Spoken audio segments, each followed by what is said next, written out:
Cloud here. All right, we're back, everyone. We're about to do the part one of our prophets portion for today. My mom will be reading Isaiah 41 to 44. Okay, Isaiah 41. Be silent before me, you islands. Let the nations renew their strength.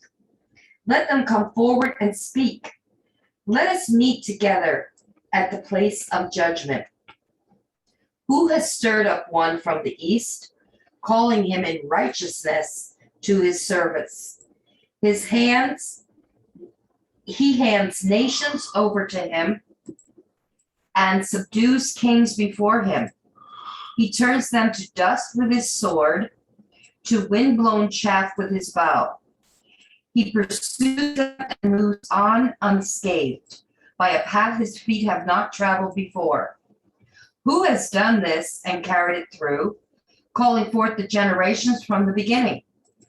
I, Yahuwah, with the first of them and with the last. I am he. The islands have seen it and fear. The ends of the earth tremble. They approach and come forward. Each helps the other and says to his brother, be strong. The craftsman encourages the goldsmith, and he who smooths with the hammer spurs on him who strikes the anvil. He says of the welding, it is good. He nails down the idol so it will not topple. But you, O Yashrael, my servant, Jacob, whom I have chosen, you descendants of Abraham, my friend, I took you from the ends of the earth, from its farthest corners I called you. I said, you are my servant. I have chosen you and have not rejected you. So do not fear, for I am with you. Do not be dismayed, for I am your Elohim. I will strengthen you and help you. I will uphold you with my righteous right hand.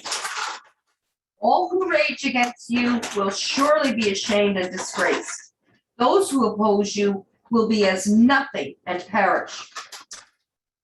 Though you search for your enemies, you will not find them. Those who wage war against you will be as nothing at all. For I am Yahuwah, your Elohim, who takes hold of your right hand and says to you, do not fear, I will help you. Do not be afraid, O worm Yaakov, O little Yashrael. Myself will help you, declares Yahuwah, your Redeemer, the set-apart one of Yashrael. See, I will make you into a threshing sledge, new and sharp with many teeth. You will thresh the mountains and crush them, and reduce the hills to chaff. You will winnow them, the wind will pick them up, and a gale will blow them away. But you will rejoice in Yahuwah and glory in the set-apart one of Yashrael. The poor and needy search for water, but there is none. Their tongues are parched with thirst, but I, Yahuwah, will answer them. I, the Elohim of Yashrael, will not forsake them. I will make rivers flow on barren heights and springs within the valleys. I will turn the desert into pools of water and the parched ground into springs. I will put in the desert the cedar and the acacia, the myrtle and the olive.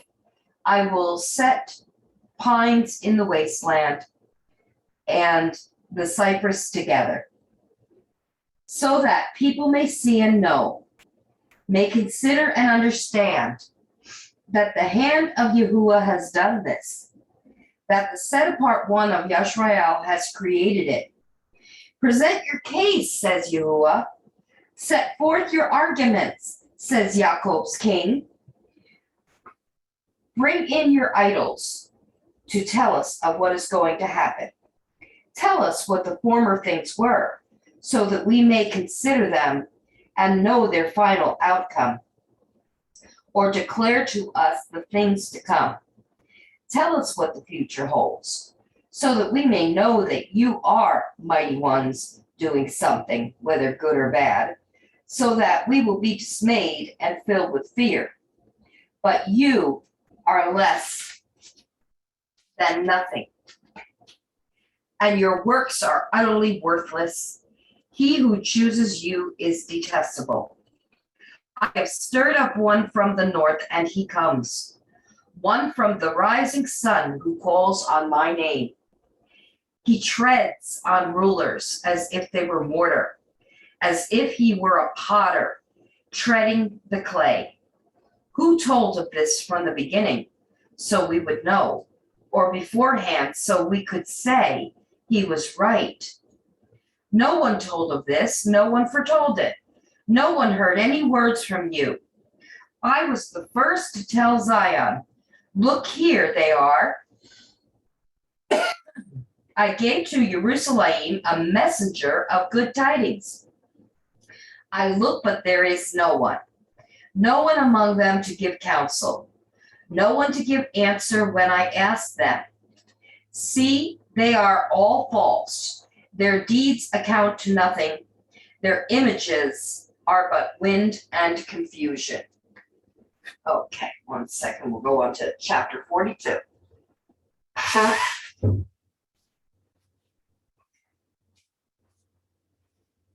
Here is my servant, whom I uphold, my chosen one, in whom I delight. I will put my ruach on him, and he will bring justice to the nations. He will not shout or cry out, or raise his voice in the streets. A bruised reed he will not break, and a smoldering wick he will not snuff out.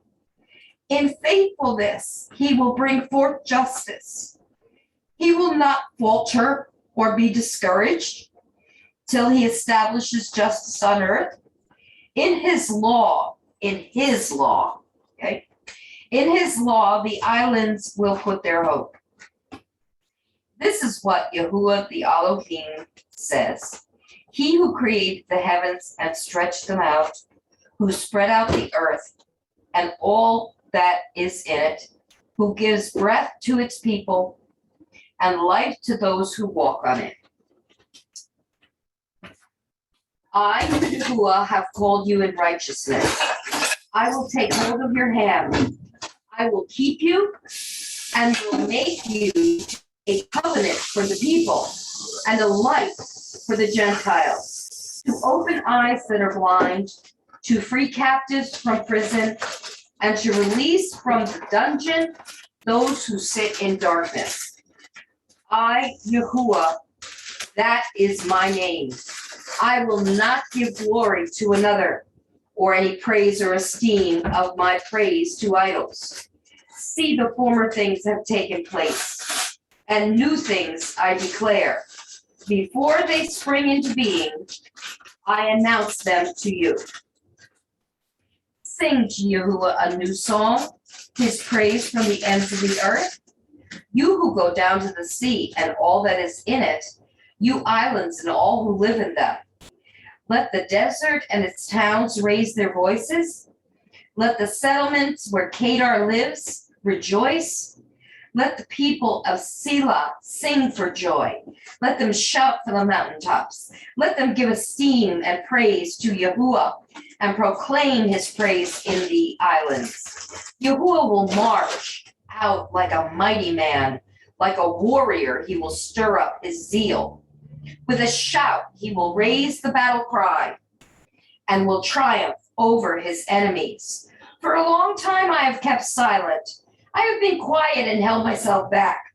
But now, like a woman in childbirth, I cry out, I gasp and pant. I will lay waste the mountains and hills and dry up all their vegetation. I will turn rivers into islands and dry up the pools.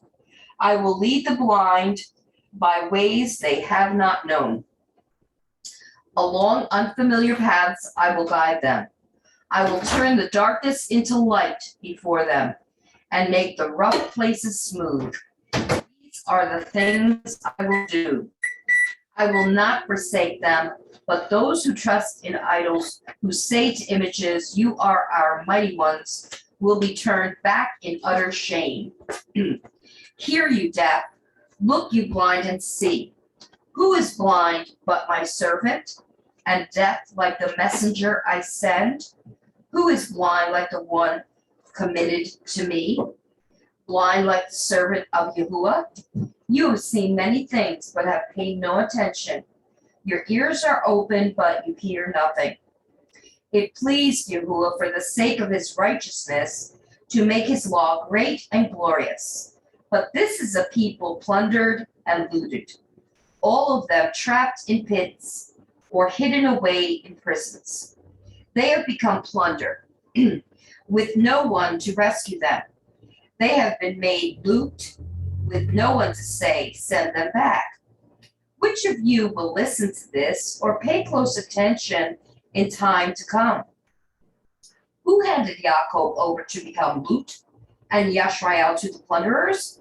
Was it not Yahuwah, against whom we have sinned? For they would not follow his ways, they did not obey his law. So he poured out on them his burning anger, the violence of war. It enveloped them in flames, yet they did not understand. It consumed them, but they did not take it to heart. Okay, chapter 43. But now, this is what Yahuwah says. He who created you, O Yaakov, he who formed you, O Yashrael, fear not, for I have redeemed you. I have called you by name. You are mine. When you pass through the waters, I will be with you.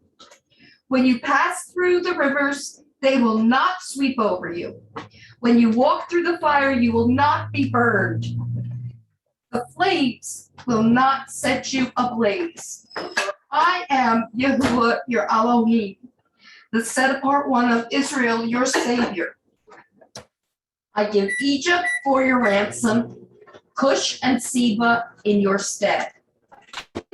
You are precious and honored in my sight, and because I love you, I will give men in exchange for you, and people in exchange for your life.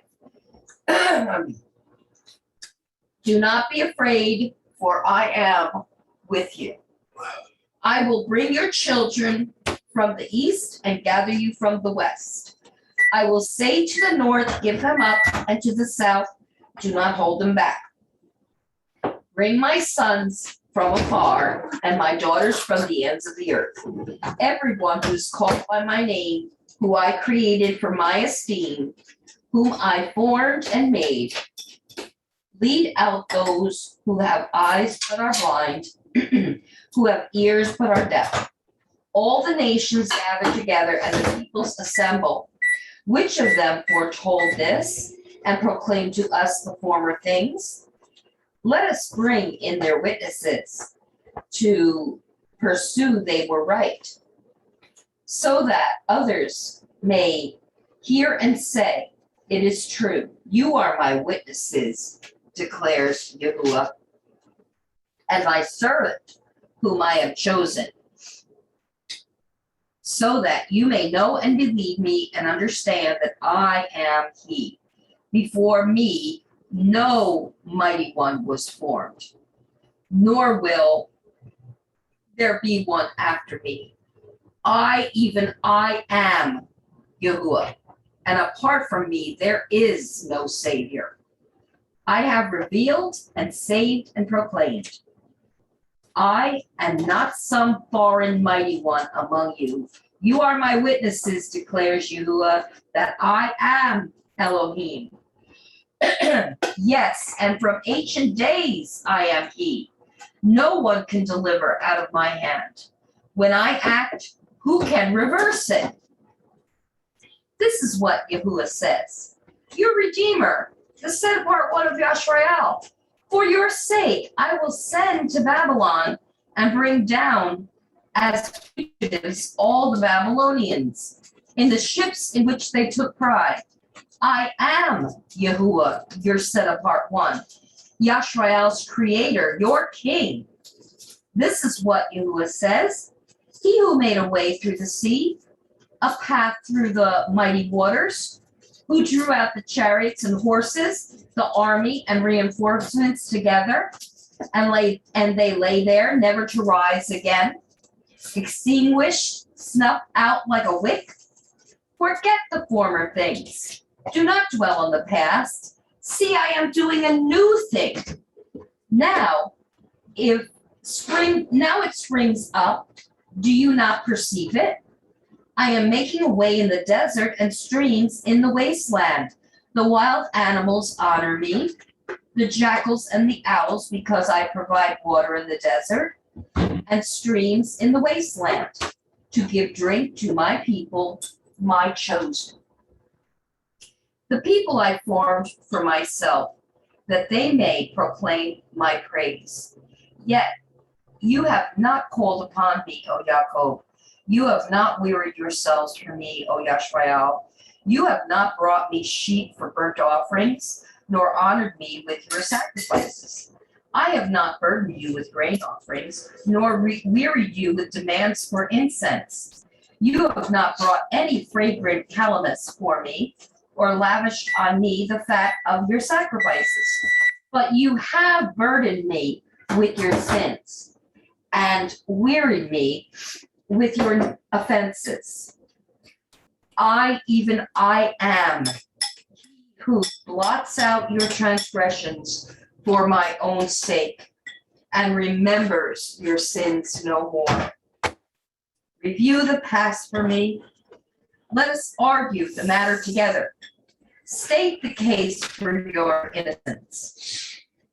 Your first father sinned. Your spokesman rebelled against me. So I will disgrace the dignitaries of your temple, and I will consign Yaakov to destruction and Yashrael to scorn. Okay. Now, including 44, honey? Yeah. Okay. Give me a second. No problem. Get a little blurry here. Oh boy. You need me That to was take a over? little rough, that one, boy. Very emotional chapter. Do you need Very someone to emotional. take over? No, Is I'm your okay. vision I can do okay? 44, don't worry. All right. All right. But now listen, O Yaakov, my servant, Yashrael, whom I have chosen. This is what Yahuwah says. He who made you formed you in the womb, and who will help you. Do not be afraid, O Yaakov, my servant, Yeshurun, whom I have chosen, for I will pour water on the thirsty land and streams on the dry ground.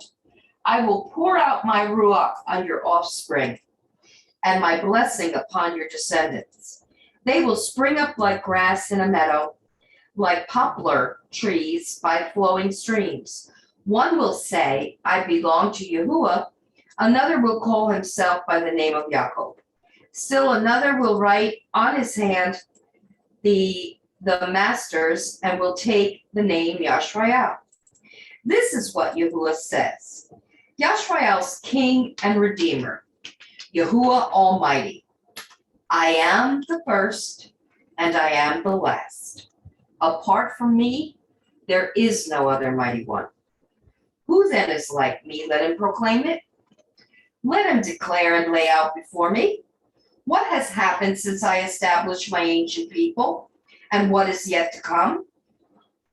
Yea, let him foretell what will come. Do not tremble, do not be afraid. Did I not proclaim this and foretell it long ago? You are my witnesses. Is there any Elohim besides me? No, there is no other rock. I know no one. All who make idols are nothing, and the things they treasure are worthless. Those who would speak up for them are blind. They are ignorant to their own shame. Who shapes a mighty one and casts an idol, which can profit him nothing? He and his kind will be put to shame. Craftsmen are nothing but men. Let them all come together and take their stand. They will be brought down to terror and infamy. The blacksmith takes a tool and works with it in the coals. He shapes an idol with hammers. He forgets it with the might of his arm. He gets hungry and loses his strength. He drinks no water and grows faint. The carpenter measures with a line and makes an outline with a marker. He roughs it out with chisels and marks it with compasses. He shapes it in the form of man in all his splendor, that it may dwell in a shrine. He cut down cedars, or perhaps took a cypress or oak. He let it grow among the trees of the forest, or planted a pine, and the rain made it grow. It is man's fuel for burning. Some of it he takes and warms himself. He kindles a fire and bakes bread. But he also fashions a mighty one and worships it. He makes an idol and bows down to it. Half of the wood he burns in the fire. Over it he prepares his meal. He roasts his meat, and eats his fill. He also warms himself and says, "Ah, I am warm. I see the fire." From the rest he makes a mighty one his idol. He bows down to it and worships. He prays to it and says, "Save me, you are my mighty one." They know nothing. They understand nothing. Their eyes are plastered over so they cannot see, and their minds closed so they cannot understand. No one stops to think. No one has the knowledge or understand to say. Half of it I use for fuel. I even baked bread over its coals. I roasted meat and I ate. Shall I make a detestable thing from what is left? Shall I bow down to a block of wood? He feeds on ashes, a deluded heart misleads him. He cannot save himself or say, "Is not this thing in my right hand a lie?" Remember these things, O Yaakov, for you are my servant, O Yashrael. I have made you, you are my servant. O Yashrael, I will not forget you. I have swept away your offenses like a cloud. Your sins like the morning mist return to me, for I have redeemed you. Sing for joy, O heavens, for Yahuwah has done this. Shout aloud, O earth beneath, burst into song, you mountains, you forests and all your trees. For Yahuwah has redeemed Yaakov, he displays his splendor in Yashrael. This is what Yahuwah says, your Redeemer, who formed you in the womb.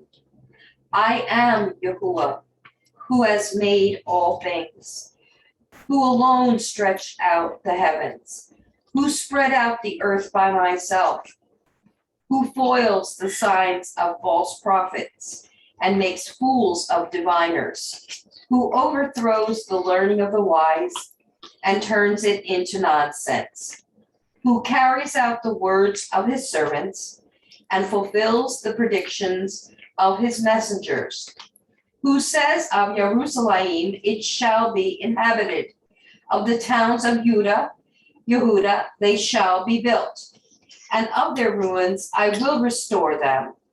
Who says to the watery deep, be dry, and I will dry up your streams?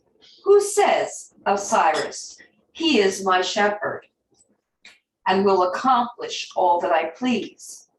He will say of Yehuzralim, I messed that one up, let it be rebuilt, and of the temple, let its foundations be laid.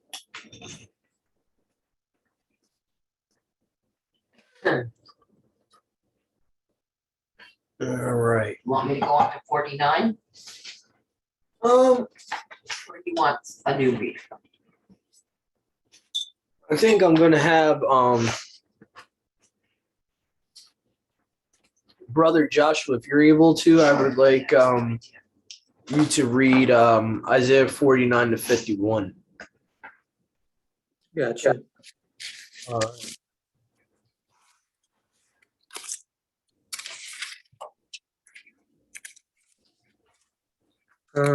Real quick, I didn't see too much in there, but I did see in Isaiah 44:21.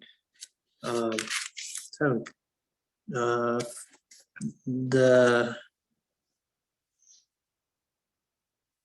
Septuagint says, "Because you are my child, I formed you as my child," where the Masoretic reads, "You are my servant. I formed you as my servant," or something similar to that. But that's a big difference, child versus servant. That was interesting. 49, Isaiah 49, be coming out of the Lexham. Actually, I'm gonna go to the Complete Apostles Bible. I don't like how this is the Walmart version of the Lexham Septuagint. I don't really care how it reads. It's really weird sometimes. Let's see, Isaiah 49 from the Complete Apostles Bible. So it says, "Hearken to me, you islands, and attend, you Gentiles. After a long time it shall come to pass, says Yahuwah, from my mother's womb he has called my name, and he has made my mouth as a sharp sword, and he has hid me under the shadow of his hand. He has made me as a choice shaft, and he has hid me in his quiver, and said to me, You are my servant, O Yashral, and in you I will be esteemed. Then I said, I have labored in vain. I have given my strength for vanity and for nothing. Therefore is my judgment with Yahuwah and my labor before my Aluah. And now thus says Yahuwah, who formed me from the womb to be his own servant, to gather Yaakov to him and Yasharal. I shall be gathered and esteemed before Yahuwah, and my Aluah shall be my strength. And he said to me, It is a great thing for you to be called my servant, to establish the tribes of Yaakov, and to recover the dispersion of Yasharal. Behold, I have given you for the covenant of a race, for a light of the Gentiles, that you should be for salvation to the end of the Eretz. Thus says Yahuwah that delivered you, the Aluah of Yasharal. Sanctify him that he despises his life, him that is abhorred by the nations, that are the servants of princes. Kings shall behold him, and princes shall arise and shall worship him, for Yahuwah's sake. For the set apart one of Yasharal is faithful, and I have chosen you. Thus says Yahuwah, in an acceptable time have I heard you, and in a day of salvation have I helped you. And I have formed you and given you for a covenant of the nations, to establish the Eretz, and to cause to inherit the desert heritages, saying to them that are in bonds, Go forth, and bidding them that are in darkness, show themselves. They shall be fed in all the ways, and in all the paths be their pasture. Give me a second. 9:9.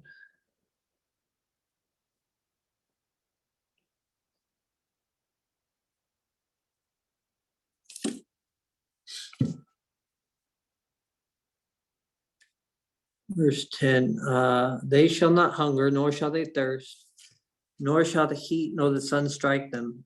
But he that has mercy on them shall comfort them, and by fountains of water shall he lead them. And I will make every mountain a passage, and every path a pasture to them. Behold, these shall come from afar, and these from the north and the west, and others from the land of the Persians. Rejoice, you Shamayim, and let the Eretz be glad. Let the mountains break forth with joy. For Yahuwah has had mercy on his people, and has comforted the lowly ones of his people. But Zion said, Yahuwah has forsaken me, and Yahuwah has forgotten me. Will a woman forget her child so as not to have compassion upon the offspring of her womb? But if a woman should even forget these, yet I will not forget you, says Yahweh. Behold, I have painted your walls on my hands, and you are continually before me. And you shall soon be built by those by whom you were destroyed, and that made you desolate shall go forth from you. Lift up your eyes round about, and look on them all. Behold, they are gathered together and have come to you. As I live, says Yahweh, you shall clothe yourself with them all as with an ornament, and put them on as a bride in her attire. For your deserted and marred and ruined places shall now be too narrow by reason of the inhabitants, and they that devoured you shall be removed far from you. For your sons whom you have lost shall say in your ears, the place is too narrow for me. Make room for me that I may dwell. And you shall say in your heart, who has begotten me these? Whereas I was childless and a widow, but who has brought up these for me? And I was left alone, but from where did these come to me? Thus says Yahuwah, even Yahweh, behold, I lift up my hand to the nations, and I will lift up my signal to the islands. And they shall bring your sons in their bosom, and shall bear your daughters on their shoulders. And kings shall be your nursing fathers, and their princesses your nurses. They shall bow down to you on the face of the earth, and shall lick up the dust of your feet. And you shall know that I am Yahweh, and they that wait on me shall not be ashamed. Will anyone take spoils from a giant? And if one should take a man captive unjustly, shall he be delivered? For thus says Yahuwah, if one should take a giant captive, he shall take spoils, and he who takes them from a mighty man shall be delivered. For I will plead your cause, and I will deliver your children.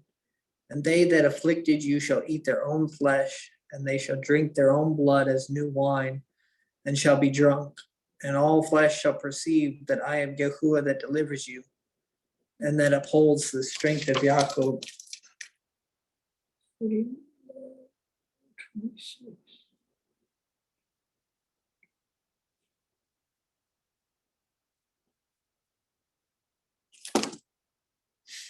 Okay, 50, chapter 50. It's 49 to 51, right, bro? Yes. Okay. This says Yahuwah, of what kind is your mother's bill of divorcement, by which I put her away? Or to which debtor have I sold you? Behold, you are sold for your transgressions, and for your iniquities have I put your mother away. Why did I come, and there was no man? Why did I call, and there was none to hearken? Is not my hand strong to redeem, or can I not deliver? Behold, by my rebuke I will dry up the sea, and make rivers a wilderness, and their fish shall be dried up because there is no water, and shall die of thirst. I will clothe the sky with darkness, and will make its covering as sackcloth. Yahuwah, even Yahuwah, gives me the tongue of instruction to know when it is fit to speak a word. He has appointed for me early. He has given me an ear to hear. And the instruction of Yahuwah, even Yahuwah, opens my ears. And I do not disobey nor dispute. I gave my back to scourges and my cheeks to blows, and I turned not away my face from the shame of spitting. But Yahuwah Aluah became my helper. Therefore, I was not ashamed, but I set my face as a solid rock. And I know that I shall never be ashamed. For he that has justified me draws near. Who is he that pleads with me? Let him stand up against me at the same time. Yea, who is he that pleads with me? Let him draw near to me. Behold, Yahuwah will help me. Who will hurt me? Behold, all you shall grow old as a garment, and a moth shall devour you. Who is among you that fears Yahuwah? Let him hearken to the voice of his servant. You that walk in darkness and have no light, trust in the name of Yahuwah and stay upon Allah. Behold, you all kindle a fire and feed a flame. Walk in the light of your fire. and in the flame which you have kindled. This has happened to you for my sake, and you shall lie down in sorrow. Hearken to me, you that follow after righteousness and seek Yahuwah. Look to the solid rock which you have hewn, and to the hole of the pit which you have dug. Look to Abraham your father, and to Sarah who bore you, for he was alone when I called him, and baruched him, and loved him, and multiplied him. And now I will comfort you, O Zion, and I have comforted all her desert places. And I will make her desert places as a garden, and her western places as the garden of Yahuwah. They shall find in her gladness and exaltation, thanksgiving, and the voice of praise. Hear me, my people, and you kings, hearken to me, for a law shall proceed from me, and my judgment shall be for a light of the nations. My righteousness speedily draws near, and my salvation shall go forth as light. And on my arm shall the Gentiles trust. The isles shall wait for me, and on my arm shall they trust. Lift up your eyes to the sky, and look on the Eretz beneath. For the sky was darkened like smoke, and the earth shall grow old like a garment, and the inhabitants shall die in like manner, but my righteousness shall not fail. Hear me, you that know judgment, the people in whose heart is my law. Fear not the reproach of men, and be not overcome by their contempt. For as a garment will be devoured by time, and as a wool will be devoured by a moth, so shall they be consumed, but my righteousness shall be forever, and my salvation for all generations. Awake, awake, O Yerushalayim, and put on the strength of your arm. Awake as in early time, as the ancient generation. Are you not the one that dried the sea, the water, even the abundance of the deep, that made the depths of the sea a way of passage for the delivered and redeemed? For by the help of Yahweh they shall return, and come to Zion with joy and everlasting exaltation. For praise and joy shall come upon their head. Pain, grief, and groaning have fled away. Even I am he that comforts you. Consider who you are, that you are afraid of mortal man, and of the Son of Man, who have withered as grass. And you have forgotten Yahuwah, who made you, who made the sky and founded the Eretz. And you were continually afraid because of the wrath of him that afflicted you. For as he has counseled to take you away, yet now where is the wrath of him that afflicted you? For in your deliverance he shall not halt, nor tarry. For I am your Alawah that troubles the sea and causes its waves to roar. Yahuwah of hosts is my name. I will put my words into your mouth, and I will shelter you under the shadow of my hand, from which I fixed the sky and bounded the Eretz. And Yahuwah shall say to Zion, you are my people. Awake, awake, stand up, O Yerushalayim, that have drunk at the hand of Yahuwah the cup of his fury. For you have drunk out and drained the cup of calamity, the cup of wrath. And there was none to comfort you of all the children whom you bore. And there was none to take hold of your hand, not even of all the children whom you have reared. Wherefore these things are against you. Who shall sympathize with you in your grief? Downfall and destruction, famine and sword. Who shall comfort you? Your sons are the perplexed ones that sleep at the top of every street as a half-boiled beet. They that are full of the anger of Yahuwah caused to faint by Yahuwah Aluah. Therefore hear, you afflicted one and drunken, but not with wine. Thus says Yahuwah Aluah, that judges his people, behold, I have taken out of your hand the cup of calamity, the cup of my wrath, and you shall not drink it anymore. And I will give it into the hands of them that injured you and them that afflicted you, who said to your soul, bow down that we may pass over, and you laid your body to the ground to them passing by outside. That was 251.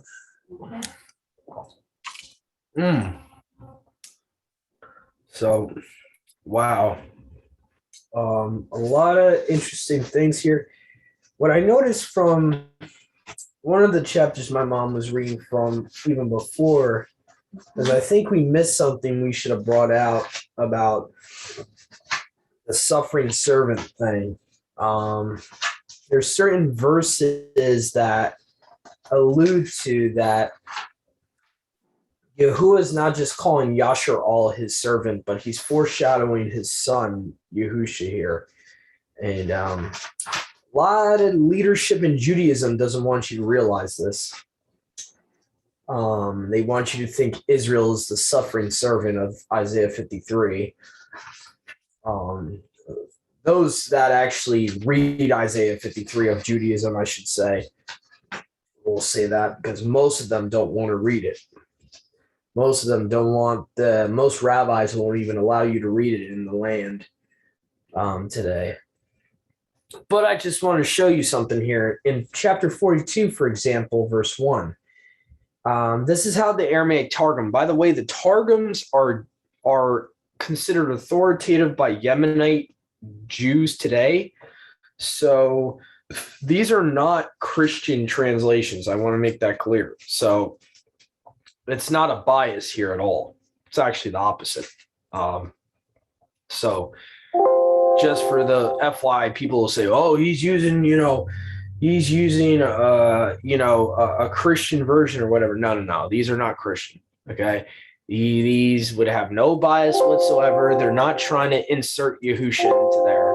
If anything, these guys, these scribes, these Judean scribes, would have not wanted to accept him as Messiah. So there's no bias here whatsoever.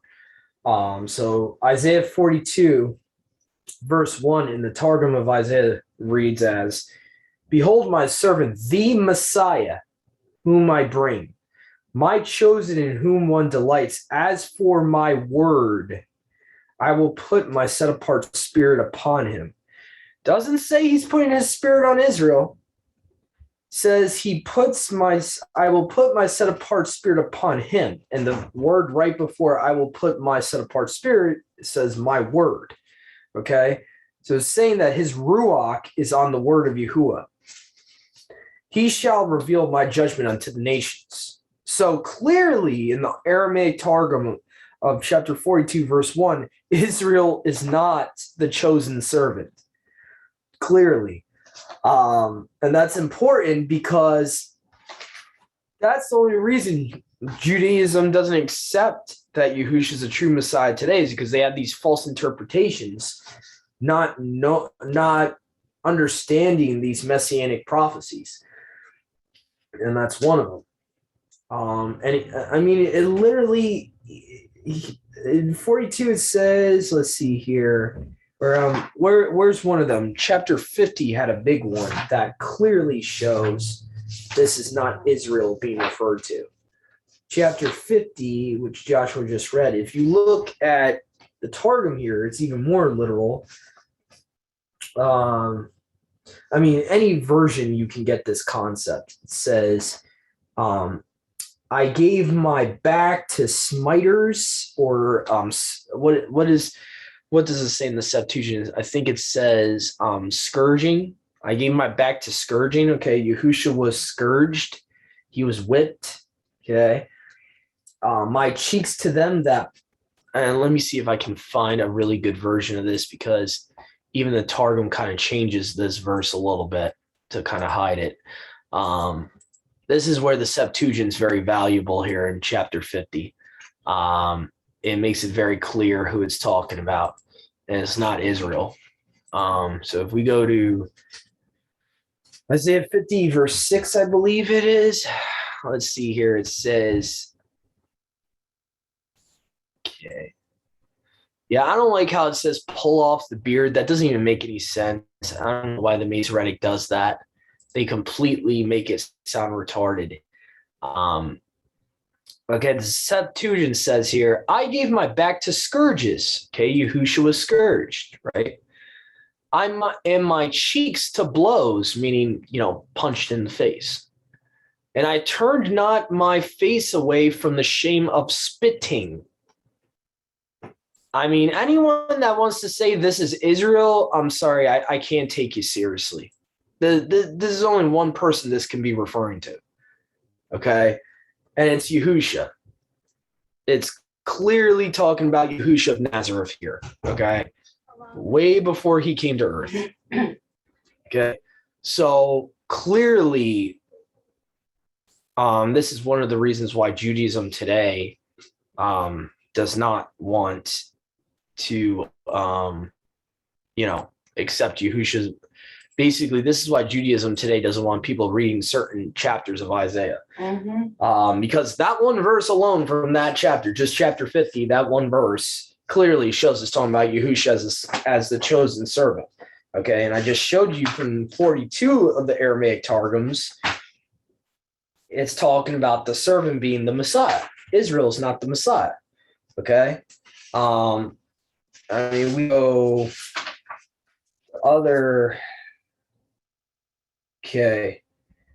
And let's see here. Let's go all the way back to even 41 here. Okay. Because I'm pretty sure there's other things that I wanted that we might have missed. Okay.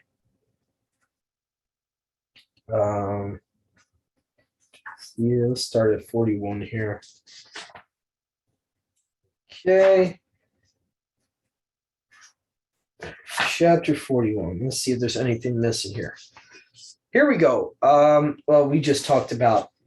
Oh, yeah. And another thing about the Targum version of 42, verse 1 to take note of, his chosen one says who he delights in. Where have we heard that before? Yeah. Okay. Yeah. Matthew 3:17. This is my son whom I delight in, right? Mhm. Okay. So if we match scripture with scripture, Isaiah 42:1 cannot be referring to Israel at all. Okay. It has to be referring to Yahushua.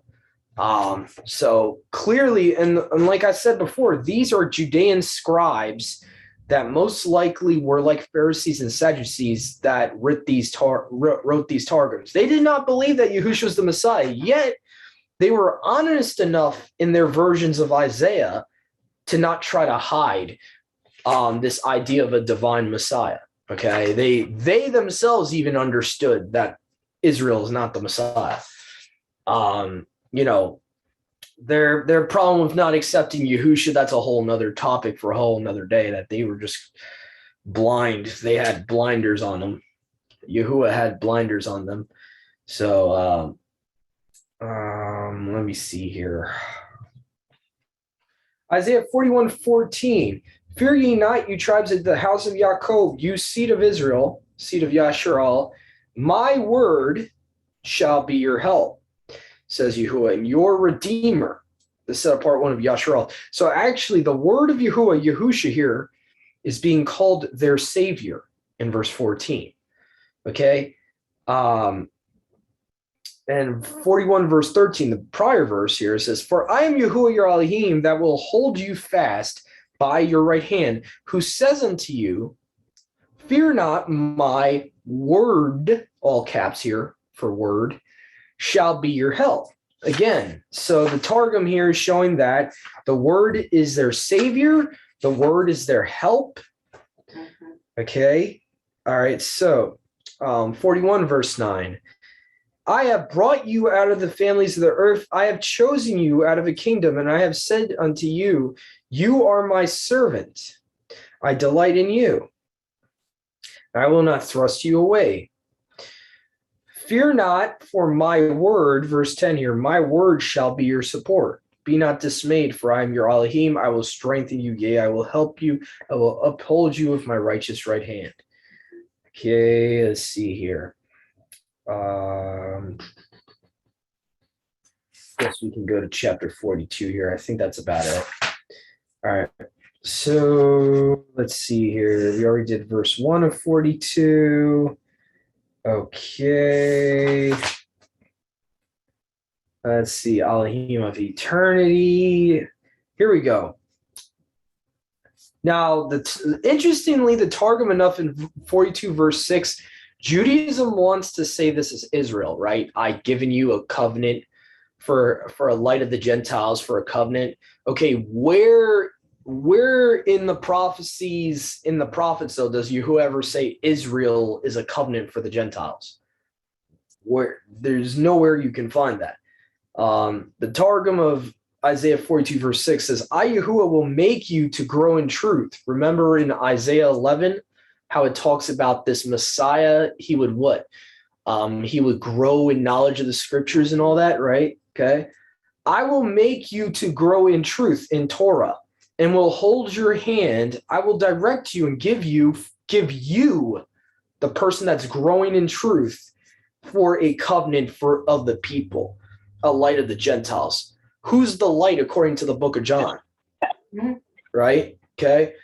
I am the way, the truth, the light, right? Okay. So Isaiah 42:6, we take it in context without preconceived notions from Judaism.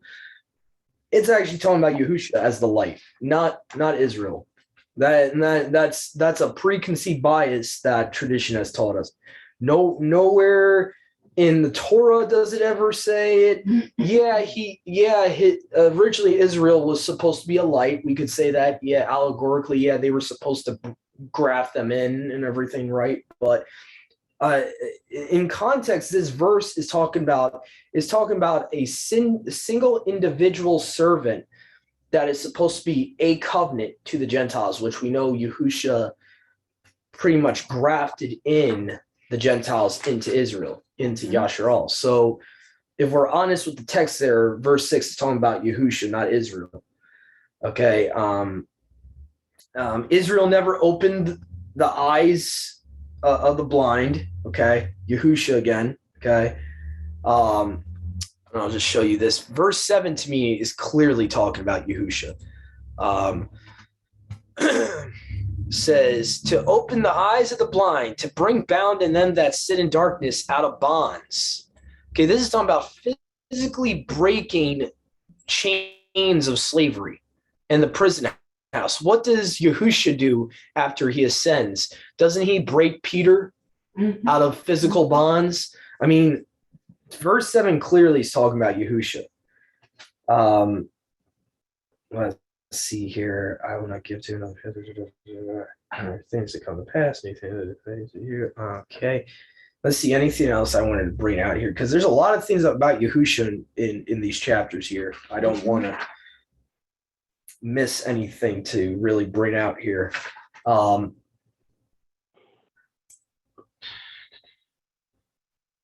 Let's see here.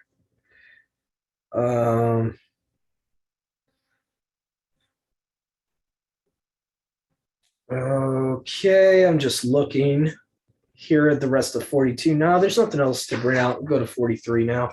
So 43, let's see.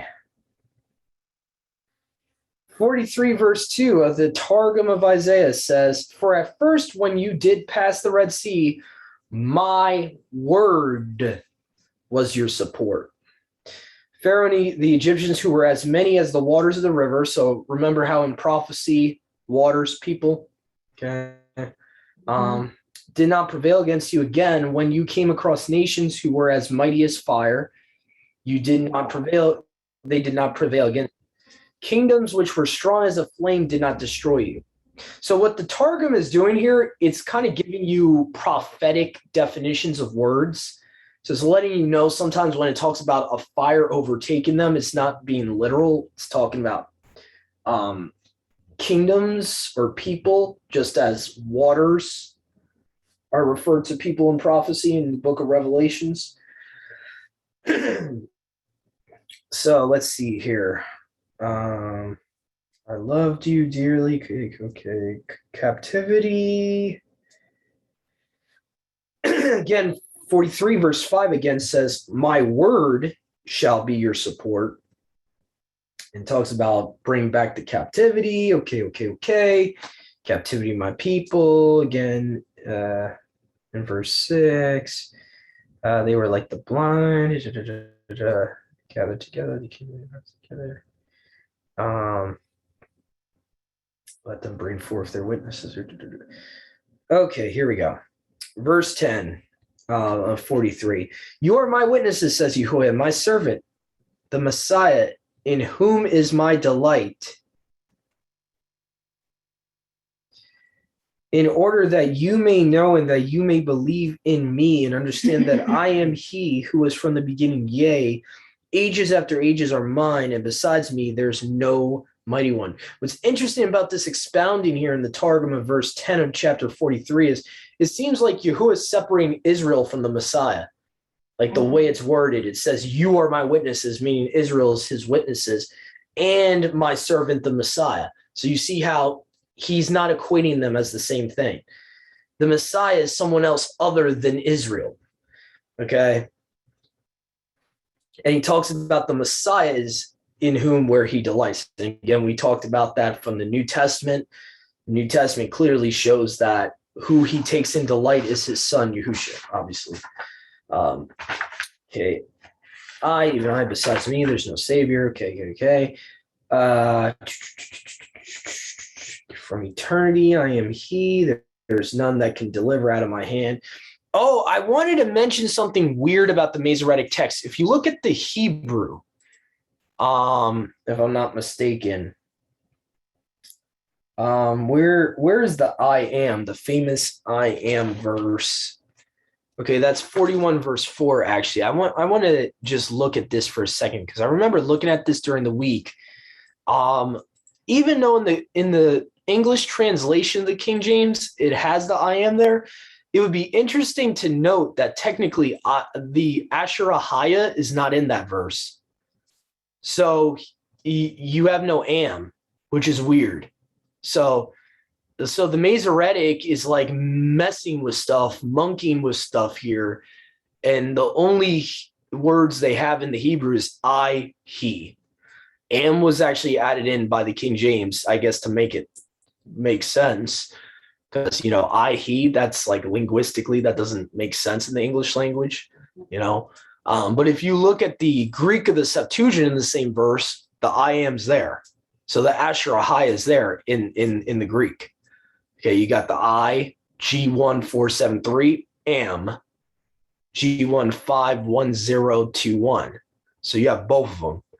So for some weird reason, the am, I guess that would be what in Hebrew, the Haya, is not there for whatever reason. I don't understand it, but that's just a little weird thing there that you sometimes see where the English translators are trying to like almost fix problems with the Masoretic Hebrew in a way.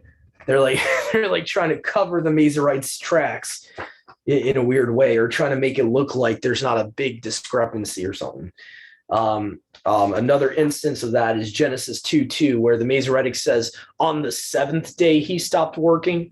So he's still working on the seventh day. So some translators try to fix it by saying, instead of on the seventh day, he stopped working by the seventh day. Like you'll see, like they're trying to cover the Masoretes' like mistakes and stuff like that. So anyway, so let's see here, verse 14, we already talked about. Verse 15, Yahuwah calls, in the Targum here, he calls himself the creator of Yasharal. It says, I am Yahuwah, your set apart one, the creator of Yasharal, your king. Let's see here. Just skimming through here. Okay. Oh, yeah, this is the weird thing. Here we go. Oh, yeah, this is the weird verse here in chapter 43. They shall honor me when I make habitable provinces at the desert and places where the dragons and daughters of ostriches, which, by the way, according to the Septuagint, it shouldn't be ostrich, it should say siren. Okay, so it should say, in the daughters of sirens dwell, because I will give water in the wilderness, rivers in the desert to give drink to the captives of my people in whom I delight. So to me, that's kind of interesting. So you got sirens mentioned in 43 verse 20. Depending on your version, the Masoretic has dragons. I forget what the Septuagint actually has. Let me see just for the heck of it. I think it has like satyrs or something. Yeah. Let me see here. Go to the ABP. Yeah. Sirens and daughters of ostriches. Okay, so it's actually ostriches in the Septuagint too. So instead of sirens, there's dragons in the Masoretic. Very weird. Let's see, by the prophets, we're a doctrine of my law. Okay, have not caused you to multiply. Yeah. Okay. Okay. All right.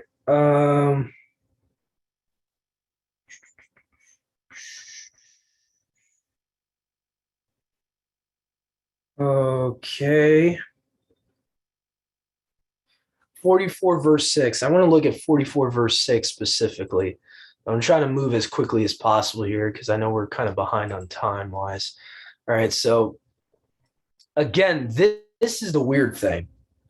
If I remember correctly, it's worded very weird in the Masoretic in this verse. His Redeemer, the Yahuwah of armies. Again, the am is not there. Weird. I don't know why they would not include the am there in the Hebrew. I the first and I the last. It's just very strange, like certain things like that. Like so King Jimmy, to his credit, adds in English the and there to make the sentence make sense. Mine has some yams. Well, actually, it seems like it's not there in the Septuagint either. They're adding English words in there to make this, I guess, to make it make sense in English is what they're doing. From what I'm looking at here, they're trying to make the sentence make what is it called, Mom? When you have a broken sentence and stuff, they're trying to fix it so that it's like not a run-on. So it's not a run-on or something. So they're like, because from the Greek it would read as I the first, I the last. Yeah, right. Yeah, like it's weird in the Greek and the Hebrew. Certain words are not there, so it's kind of like it's broken sentence if they don't put an and there. So I can kind of understand their point of view. They're doing that.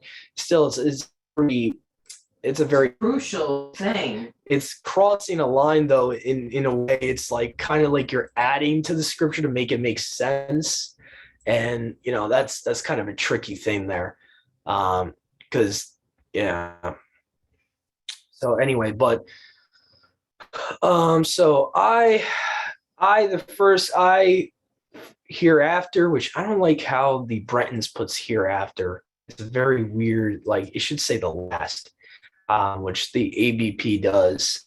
Oh no, after these things, same thing. Besides me, there is no mighty one. Okay, it talks about who shall declare the end from the beginning. Okay, there's no mighty one. Me. Okay. A whole list talks about how few there are. Right. Okay. Okay. So heavens. I don't think there was anything really. I think there was a couple things in chapter 49 actually. Here's another one that I don't know how you could get that this is talking about Israel in chapter 49, 1-2. Listen, O islands, unto my word.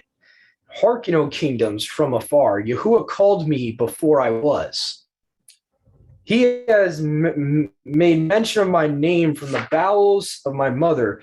He has put his words in my mouth like a sharp sword. I wonder who he's talking about there. I don't think it's Israel. A sharp sword, a double-edged sword. Yeah, that's probably talking about Yahusha there. In the shadow of his power, he has protected me. He has made me like a choice arrow hidden in the quiver. He has said to me, okay, see, that's where they're getting the whole Israel thing. Okay, so in the next verse, oh, Israel, in whom I will be esteemed. Okay, so I'll take back. They could kind of get that interpretation from verse 3, but verse 2 to me that's pointing to Yahusha. Let's see, verse 4. As for me, I said, I have labored in vain. I have spent my strength for nothing and in vain, but my cause is unto Yahuwah. There's a little oneness here in the way the Targum words this. It says the reward of my work is before my Elohim. And we know that Yahusha is going to reward us when he comes back. Let's see here. Okay. All right. In verse 5 of chapter 49, it says, the word of Elohim shall be my support. And verse 6 to me wouldn't make sense at all that it's referring to Israel, because it's actually talking about this chosen servant being used to bring back the captivity of Israel. So that, I mean, linguistically, that doesn't make sense. If Israel is going to bring back Israel, that doesn't even make sense. So it says, and he said, is it too little for you that you should be called my servants to raise up, or I think it should say servant. I don't know why it has a plural there. Let me just check here on my e-sword here. It should say servant. Yeah, the Targum makes it plural. It shouldn't be plural there. And he said, is it too little for you should be called my servant to raise up the tribes of Jacob and to bring back the captivity of Yasharal? Yea, I will give you, not Israel, this person that's bringing back to Israel, says, I will give you for a light to the Gentiles, to be my salvation unto the ends of the earth. Is Israel going to give the Gentiles salvation? I don't think so. I don't think so. Okay. Verse 8 of 49. Thus, Yahuwah, at the time when you do my will, I hear your prayer, and in the day of distress, I uphold you with salvation and support. For I will maintain you, and I will give you for a covenant with the people to raise up righteous that lie in the dust. Now, I have no problem with verse 8 being referred to as Israel, because it actually says with the Gentiles, with the people. So it's actually talking about a grafting in. If you pay close attention to the way it's worded, it says, I will give you for a covenant with the people. Okay. To raise up the righteous that lie in the dust, meaning, the dead in Messiah. Okay. To cause to inherit the desolate heritage. So Yahuwah could actually be referring, the way the Targum words it in 49 verse 8, it's actually talking about the resurrection. Okay. And it's talking about that they will be Gentiles, which is true. Everyone's, one in me here. I think that's it for 49. Verse 15 of 49 says, we will do and obey. He answered and said to her, my word shall not cast you off. Okay. Let's see here. Okay, now we're at 50. Verse 3 of 50 sounds very end times type of stuff. I cover the heavens as with blackness, as with sackcloth, I will make their covering. So that kind of reminds me about, the fig tree parable, the fig tree and all that, and how all the stars are going to fall and all that. Yahuwah Elohim has given me a tongue to teach. Verse 4 of chapter 50, definitely, I think, is talking about Yahusha here. Yahuwah Elohim has given me a tongue to teach, to give knowledge, and to instruct the righteous with wisdom, who weary themselves with the words of the law each morning, rising up early to send his prophets, that perhaps the ears of the sinners might be opened, they might receive instruction.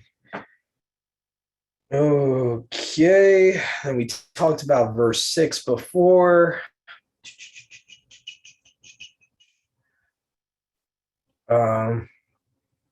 Let's see.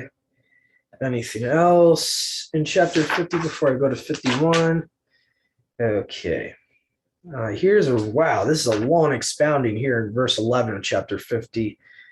The nations answered and said to him, "Oh, our master, it is not possible for us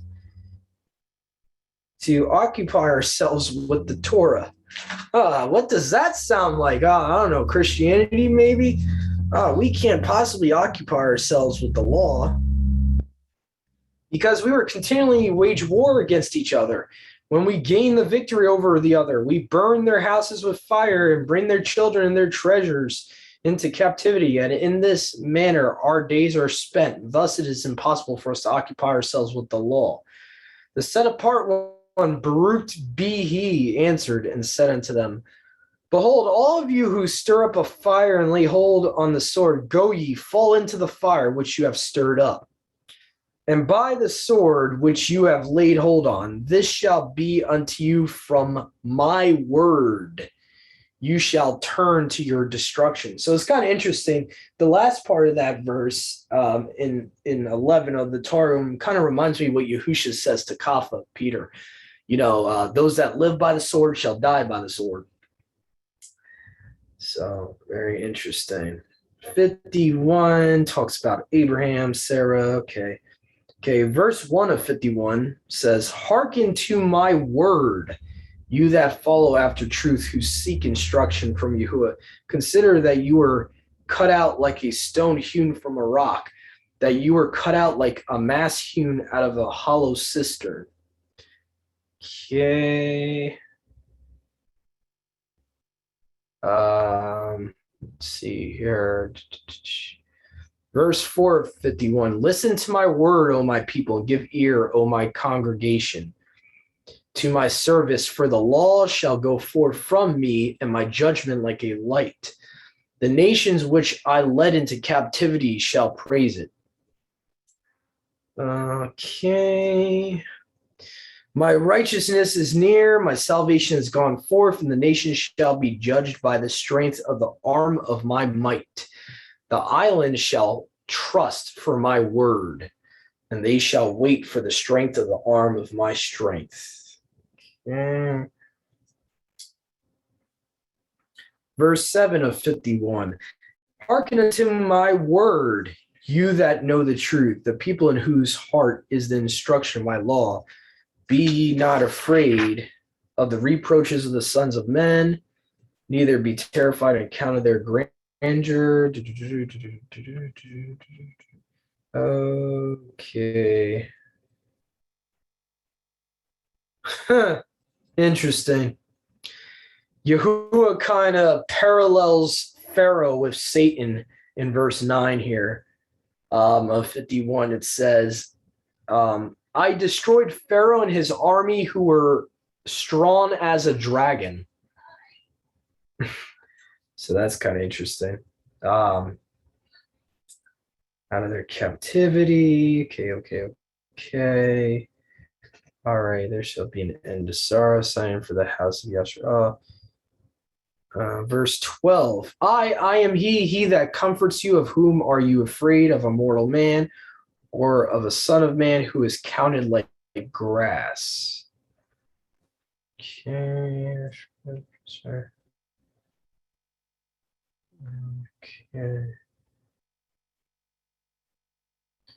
Verse 16 of 51. I have put the words of my prophecy in your mouth, and with the shadow of my power have I protected you, to raise up the nation concerning with which it has been promised that they shall be as many as the stars of heaven, and establish the congregation it has been promised concerning them, that they shall multiply like the dust of the earth, and to say to the inhabitants of Zion, you are my people.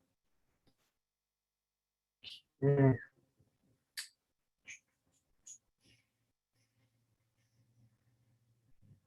your children shall be torn.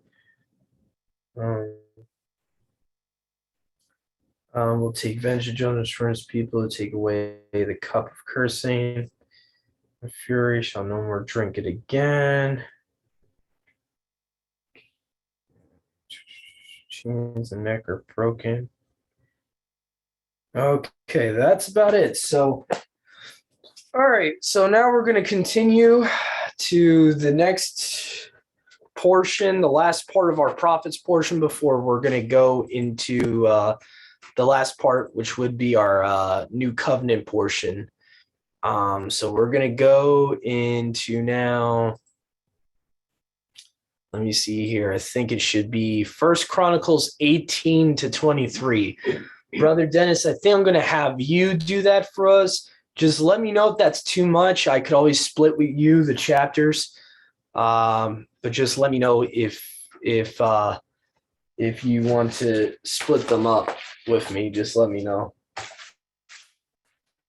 All right, so that's First Chronicles 18 through 23. Yeah. All right, let me see.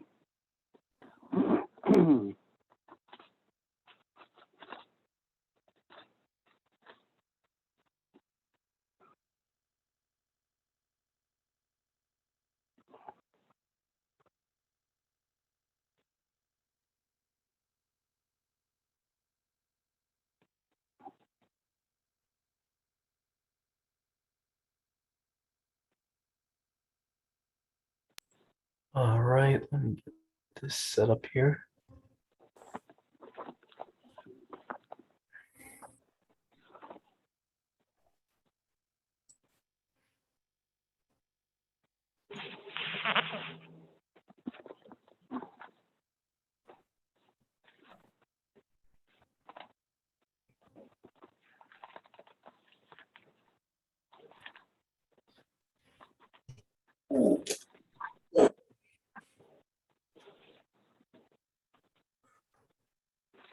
Yeah, I feel like I might want to split this up a little bit. Yeah, Yeah. I don't blame you. Yeah, we could. I'm trying to think. We could. Yeah, you could read like 18. Trying to think how to split this up evenly. You could, if you want to read just 18 and I'll finish it off. Well, I couldn't hear you. You were broken up.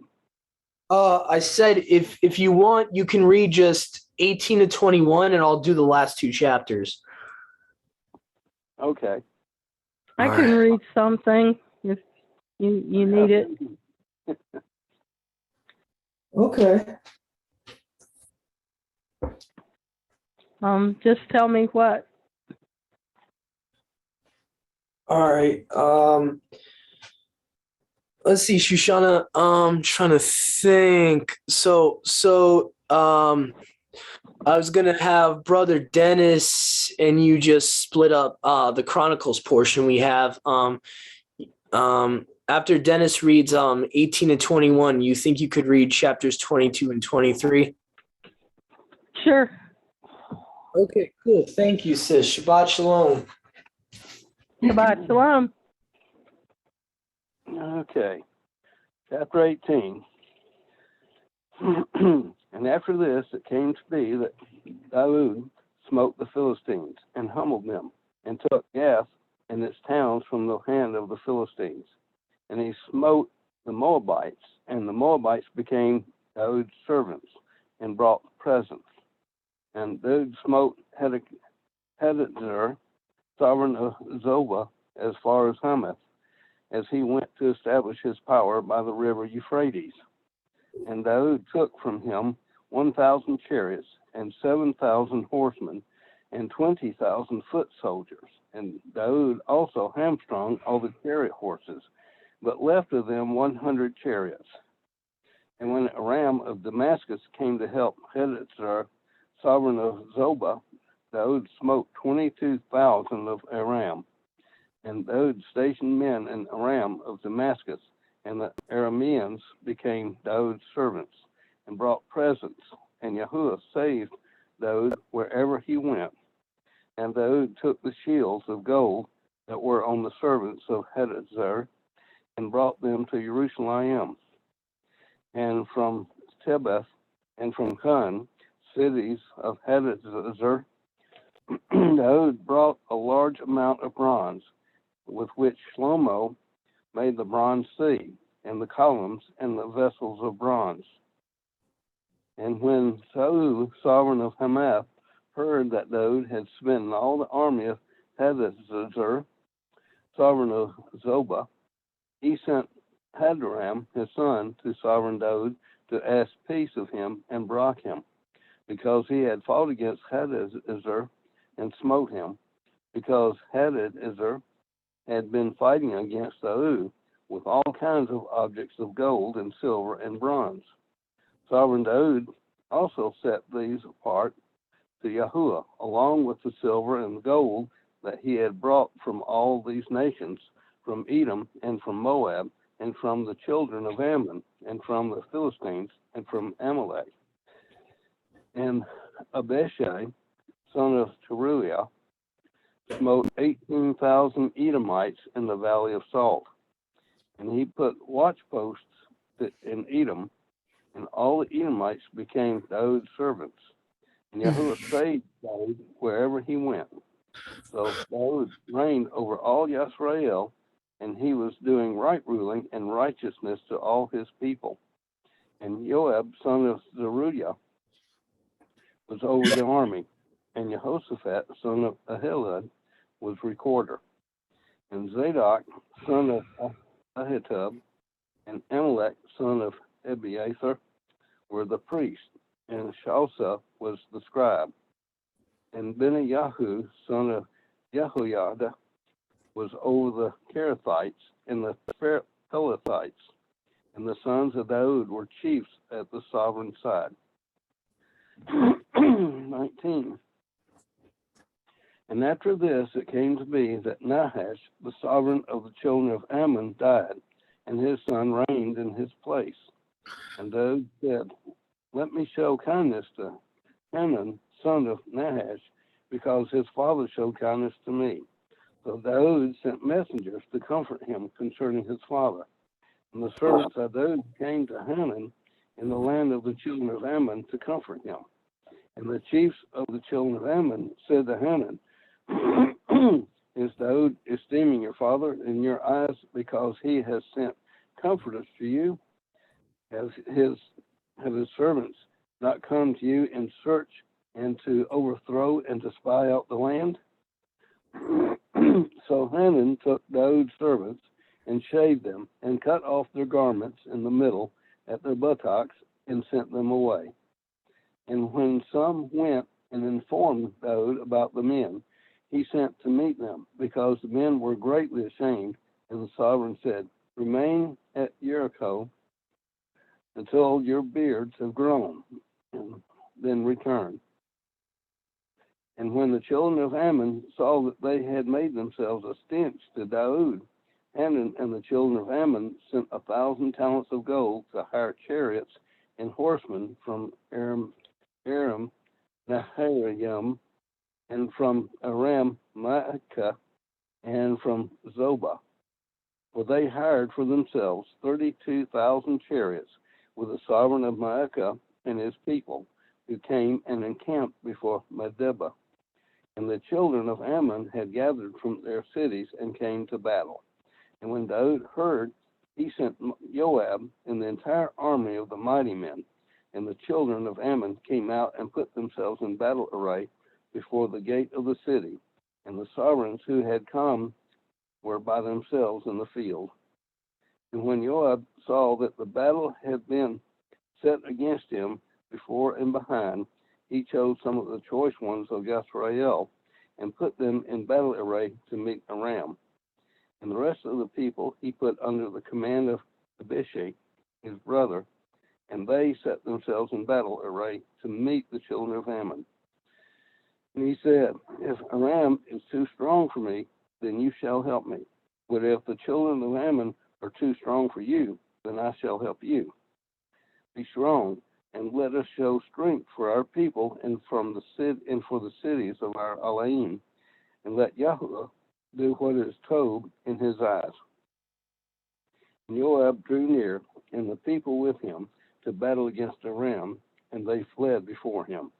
And when the children of Ammon saw that their men were fleeing, they also fled before Abishai, his brother, and went into the city.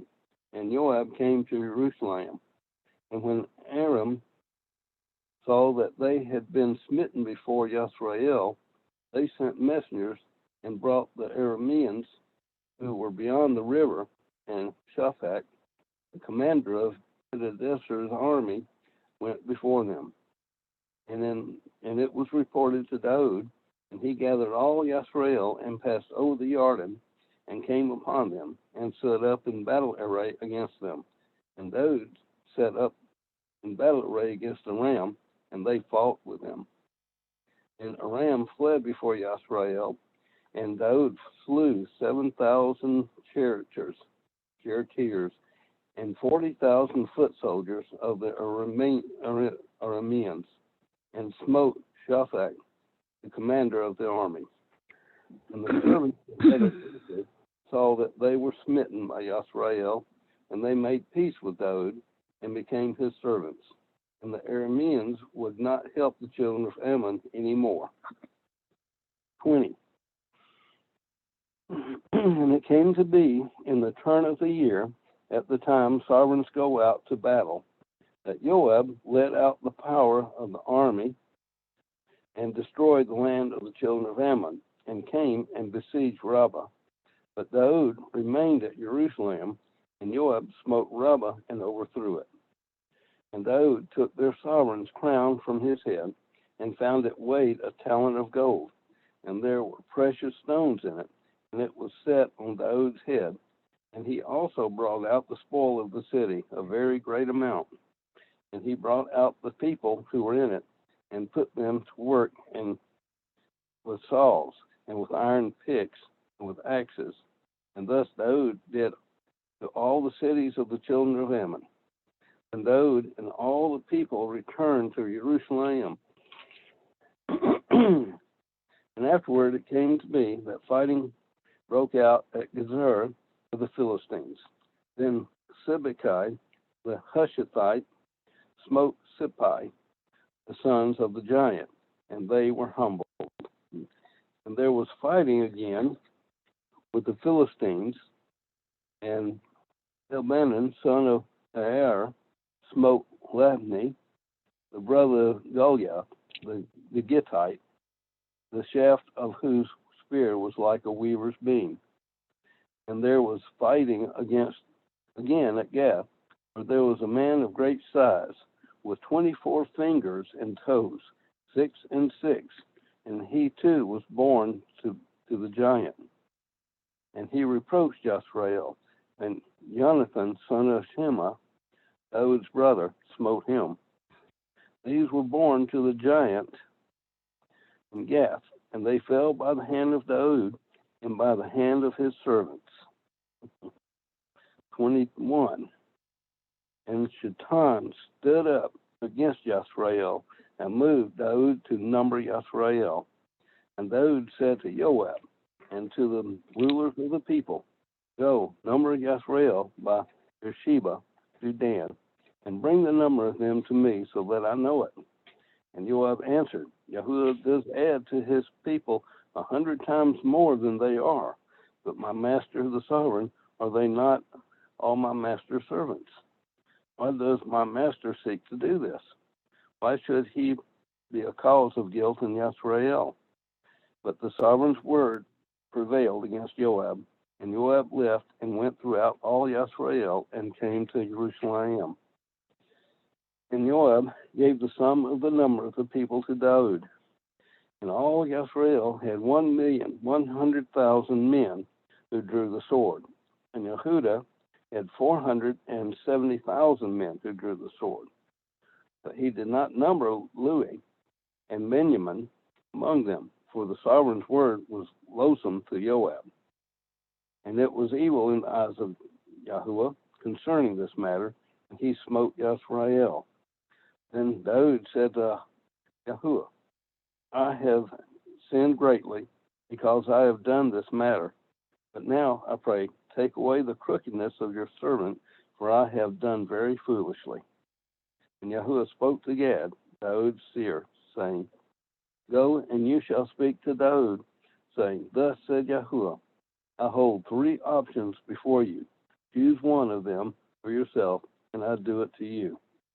So Gad came to Daud and said to him, Thus says Yahuwah, choose for yourself either 3 years of scarcity of food, or 3 months to be defeated by your foes with the sword of your enemies overtaking you, or else for 3 days the sword of Yahuwah, even the plague in the land, with the messenger of Yahuwah destroying throughout all the borders of Yisrael. And now consider what answer I am to return to him who sent me. And Daud said to Gad, I am in great trouble, please let me fall into the hand of Yahuwah, for his compassion is very great. But do not let me fall into the hand of men. And Yahuwah sent a plague upon Yisrael, and 70,000 men of Yisrael fell. And Elohim sent a messenger to Jerusalem to destroy it. And as he was destroying, Yahuwah saw and relented about the evil, and said to the messenger who was destroying, enough. Now stop your hand. And the messenger of Yahuwah was standing by the threshing floor of Ornan, the Jebusite. And David lifted his eyes and saw the messenger of Yahuwah standing between earth and Shemaim, having in his hand a drawn sword stretched out over Jerusalem. And David and the elders, wrapped in sackcloth, fell on their faces. And David said to Elohim, was people to be numbered? I am the one who has sinned and done evil indeed. But these, the sheep, what have they done? Let your hand, I pray, O Yahuwah, be against me, my father's house, and not stand your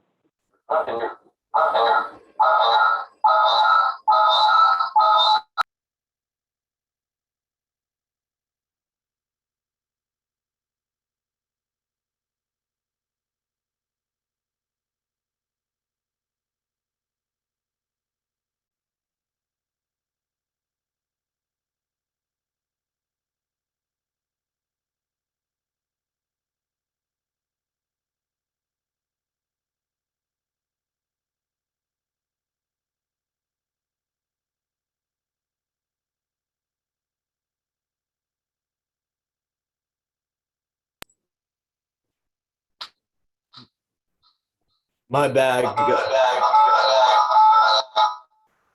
Whoa.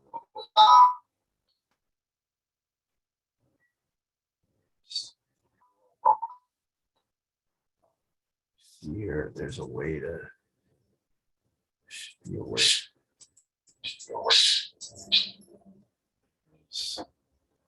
This.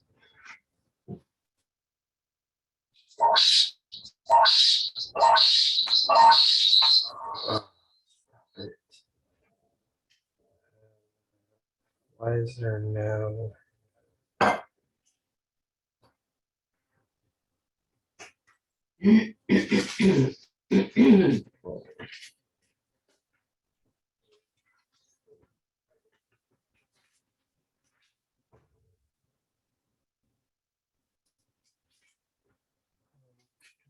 So just.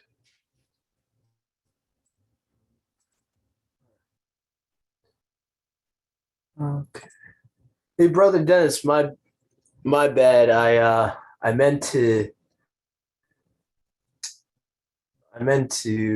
I had two of me on here. I muted you by mistake. I was trying to mute the other line I had on, so my fault. See if you can unmute yourself. Because I'm clicking. Oh, there we go. Can you hear me now? Yeah, I'm sorry about that, bro. That was my fault. There was two of me on here. I was trying to get rid of the extra. Gotta love technology, I'm telling you, right? This is pain of technology. This is definitely the pain. Yeah, an echo from yourself. Yeah. I was trying to get rid of the one that I had on from the phone because my computer like restarted like a couple of minutes ago. So I was trying to not have myself leave the meeting. And so Right. I two of me on, and I was trying to get the one of me from my phone off of there to leave the meeting, and it was just giving me a huge problem. So Nothing like artificial intelligence. yeah, nothing like it. So, Mom, you probably know where you left off, right? What was it, 21, chapter 21? Well, he What was is it? 21, but I don't know. I guess you can, right? I think it was in 18. Okay. This is talking about David saying that he should, Okay. anyway, I'll continue at 18. All And the right. messenger of Cool. okay. And the messenger of Yahuwah commanded God to say to Daud that Daud should go up to raise an altar to Yahuwah on the threshing floor of Ornan the Jebusite. So Daud went up to at the word of God, which he had spoken in the name of Yahuwah. And Ornan turned and saw the messenger and his 4 sons with him hide themselves, and Ornan was threshing wheat. And Daud came to Ornan, and Ornan looked and saw Daud, and went out from the threshing floor, and bowed down to Daud with his face to the ground. And Daud said to Ornan, give me the site of the threshing floor, so that I build an altar to Yahuwah on it. Give it to me at the complete price, so that the plague is restrained from the people. And Ornan said to Daud, take it for yourself, and let my master the sovereign do what is told in his eyes. See, I shall give you the cattle for burnt offerings, the threshing implements for wood, and the wheat for the grain offering. I give it all. And sovereign Daud said to Ornan, no, but I shall certainly buy it at the complete price, for I do not take what is yours for Yahuwah, nor offer a burnt offering without cost. And Daud gave Ornan 600 shekels of gold by weight for the place. And Daud built there an altar to Yahuwah, and offered burnt offerings and peace offerings, and called on Yahuwah. And he answered him from Shemaim by fire on the altar of burnt offering. Then Yahuwah commanded the messenger, and he returned his sword to his sheath. At that time, when Daud saw that Yahuwah had answered him on the threshing floor of Ornan the Jebusite, he slaughtered there. For the dwelling place of Yahuwah and the altar of the burnt offering, which Moshe has made in the wilderness, were at that time at the high place in Gibeon. But Daud was unable to go before it to inquire of Elohim, for he was afraid of the sword of the messenger of Yahuwah. And that's it, verse 21. Okay, should I start with 22? Yep. Go ahead, sis. Daud then said, this is the house of Yahuwah Elohim, and this is the slaughter place of the sending offering for Yisrael.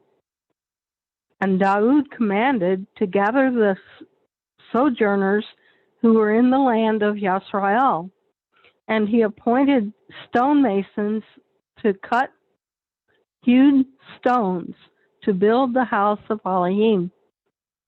And Daud prepared large quantities of iron for the nails of the doors of the gates, and for the clamps, and more bronze than could be weighed, and cedar trees beyond numbers, for the Sidonians and those from Zoar brought much cedar wood to Daud. And Daud said, Shlomo, my son, is young and tender, and the house that is to be built for Yahweh is to be exceedingly great, for a splendid name to all the lands. Please let me make preparation for it. So Daud made extensive preparations before his death. He also called for his son Shlomo and commanded him to build a house for Yahuwah Elohim of Yisrael. And Daud said to Shlomo, my son, as for me, it has been in my heart to build a house to the name of Yahweh, my Elohim. But the word of Yahweh came to me, saying, you have shed much blood and have fought many great battles. You do not build a house for my name, because you have shed much blood on the earth in my presence. See, a son is to be born to you, who is a man of rest. And I shall give him rest from all his enemies all around, for Shlomo is his name, and peace and rest I give to Yisrael in his days. He does build a house for my name, and he is to be my son, and I am to be his father. And I shall establish the throne of his reign over Yisrael forever. Now, my son Yahweh, be with you, then you shall prosper and build the house of Yahweh your Elohim, as he has said to you. Only let Yahweh give you wisdom and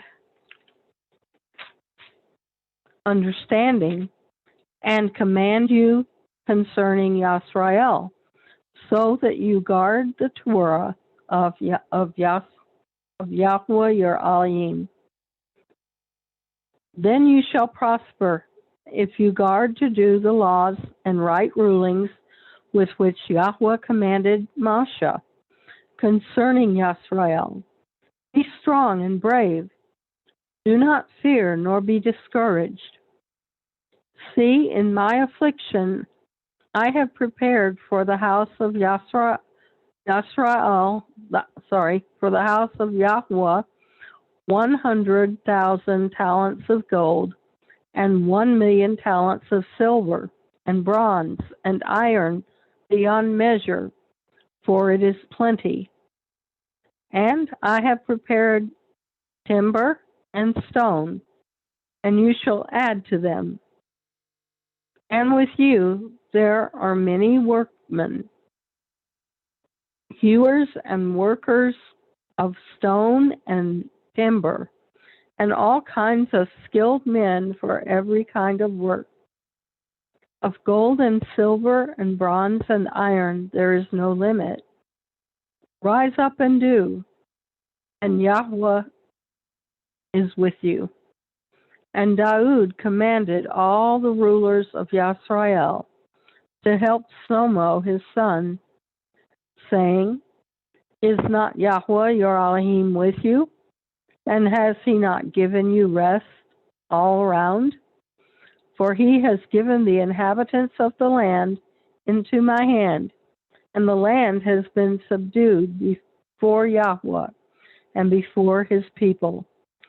Now give your heart and your being to seek Yahweh your Elohim, and rise up and build the set-apart place of Yahweh Elohim, to bring the Ark of the Covenant of Yahweh and the set-apart vessels of Elohim into the house that is to be built for the name of Yahweh. Chapter 23. And Daud was old and satisfied with days, and he made his son Shlomo to reign over Yisrael. And he gathered all the rulers of Yisrael with the priests and the Levites. And the Levites were numbered from the age of 30 years and above. And their number, head by head, was 38,000 males. Of these, 24,000 were to oversee the work of the house of Yahweh, and 6,000 were officers and judges, and 4,000 were gatekeepers, and 4,000 to give praise to Yahweh, which I made for giving praise. And Daud divided them into divisions of the sons of Lewi, of Gershon, Kaliath, and Merari. Of the Gershites, Ladan and Shuni. The sons of Ladan, Yael, the head, then Zepham and Yoel, 3. The sons of Shimi, Shlomo and Haziel and Haran, 3. These were the heads of the fathers' houses of Ladan. And the sons of Shimei, Yahath, Zena, and Yahush, and Beriah. These were the four sons of Shimei. And Yahath was the head, and Ziza the second. But Yahush and Beriah did not have many sons, so they were reckoned as one father's house. The sons of Kahath, Amram, Yitzhar, Hebron, and Uziel, 4. The sons of Aram, Aharon, and Masha. And Aharon was set apart, he and his sons forever, that he should set apart, the most set apart, to burn incense before Yahweh, to serve him, and to give the barakah in his name forever. Now Masha, the man of Elohim, his sons, were named after the tribe of Lewi. The sons of Masha, Gershom and Eleazar. The sons of Gershom, Shabuel was the head. And the sons of Eleazar, Rahabiah was the head. And Eleazar had no other sons. But the sons of Rahabiah were very many. The sons of Yitzhar, Shlomoth was the head. The sons of Hebron, Yeriyahu was the head. Amariah the second. Yahazal the third. And Yaspimam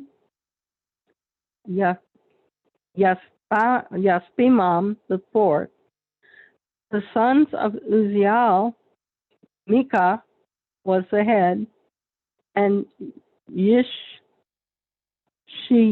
the second. The sons of Merari, Mali and Mashi. The sons of Mali, Eleazar and Kish. And Eleazar died and had no sons, but only daughters. And their brothers, the sons of Kish, took them. The sons of Mushi, Mali, Adir, and Yarmoth, 3. These were the sons of Lewi by their fathers' houses, the heads of the fathers' houses as they were counted head by head by the number of their names, who did the work for the service of the house of Yahweh from the age of 20 years and above. For Daud said, Yahweh Elohim of Yisrael has given rest to his people, and he dwells in Jerusalem forever. And also of the Lewites, they shall no longer bear the dwelling place or any of the vessels for its service. For by the last words of Daud, the Lewites were numbered from 20 years old and above, because their duty was to help the sons of Aharon in the service of the house of Yahweh, in the courtyards and in the rooms, in the cleansing of all that was set apart, and the work of the service of the house of Elohim, both with the showbread and the fine flour for the grain offering, and with the unleavened cakes and what is baked on the griddle, and with what is mixed, and with all kinds of measures and sizes, and to stand every morning to thank and praise Yahweh, and so at evening. And for all the ascending offerings to Yahweh on the Sabbath and on the new moons and on the appointed times, by number according to the right ruling upon them continually before Yahweh, and that they should guard the duty of the tent of appointments, the duty of the set apart place, and the duty of the sons of Aaron, their brothers, in the service of the house of Yahweh.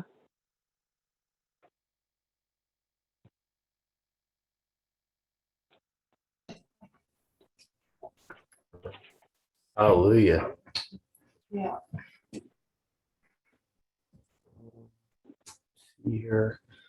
I didn't find many differences. Pretty much both read, interestingly enough, very similar. The following along with Shoshana from reading from I believe she was reading from the ISR.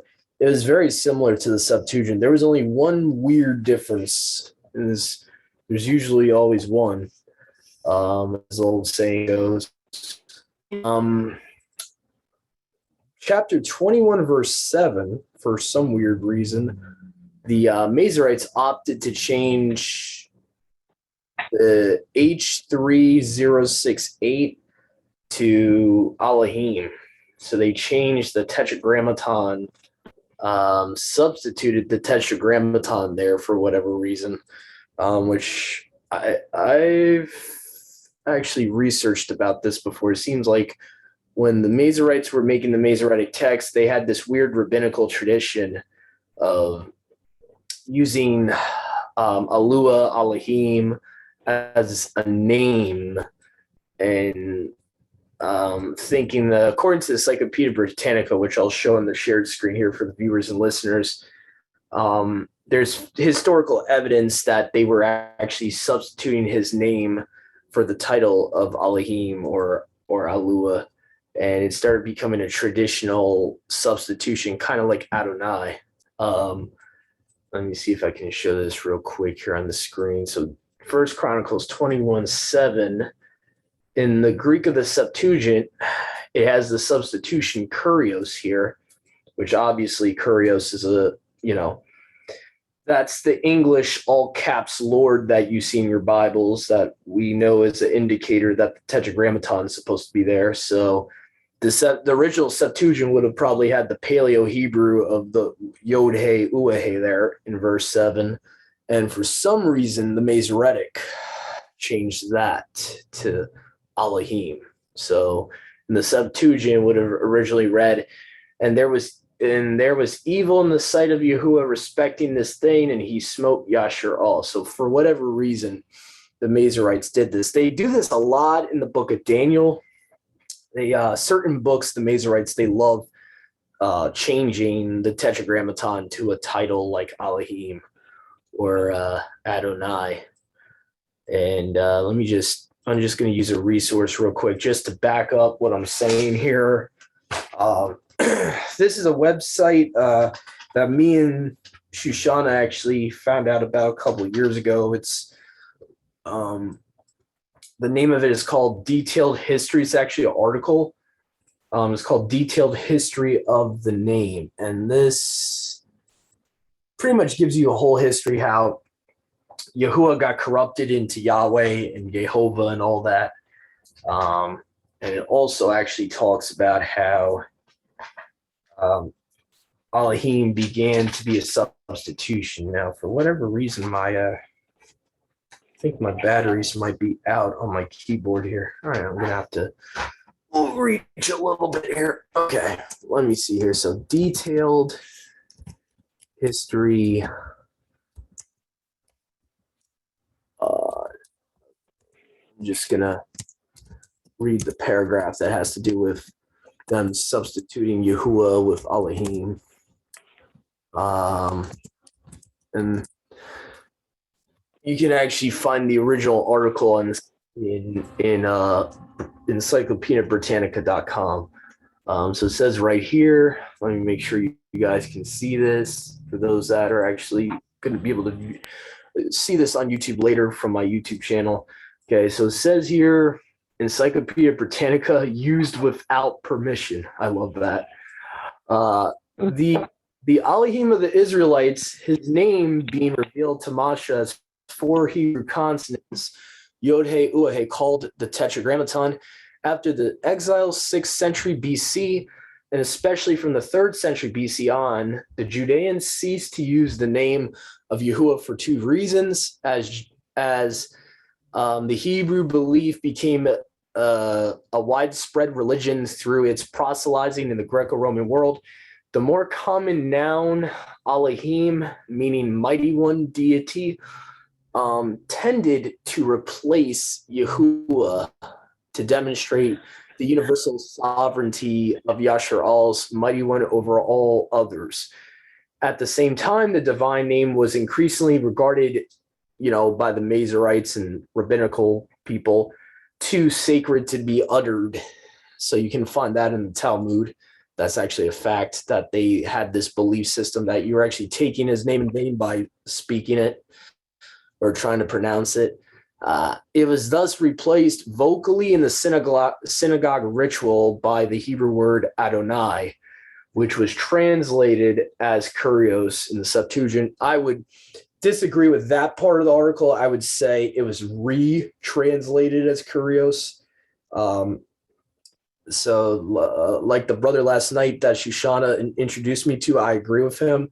I've come to my own conclusions that the Tetragrammaton was in the original of the Septuagint, but later on when the copies were made, that's when Kurios was substituted for the Tetragrammaton. So the reason we have Kurios, or in English, all caps Lord, is because eventually the original Septuagint eventually got in the hands of the Vatican. Long story short, the Vatican made their own copy, quote unquote, their own copy of the Septuagint and translated it into Latin, known as the Codex Vaticanus.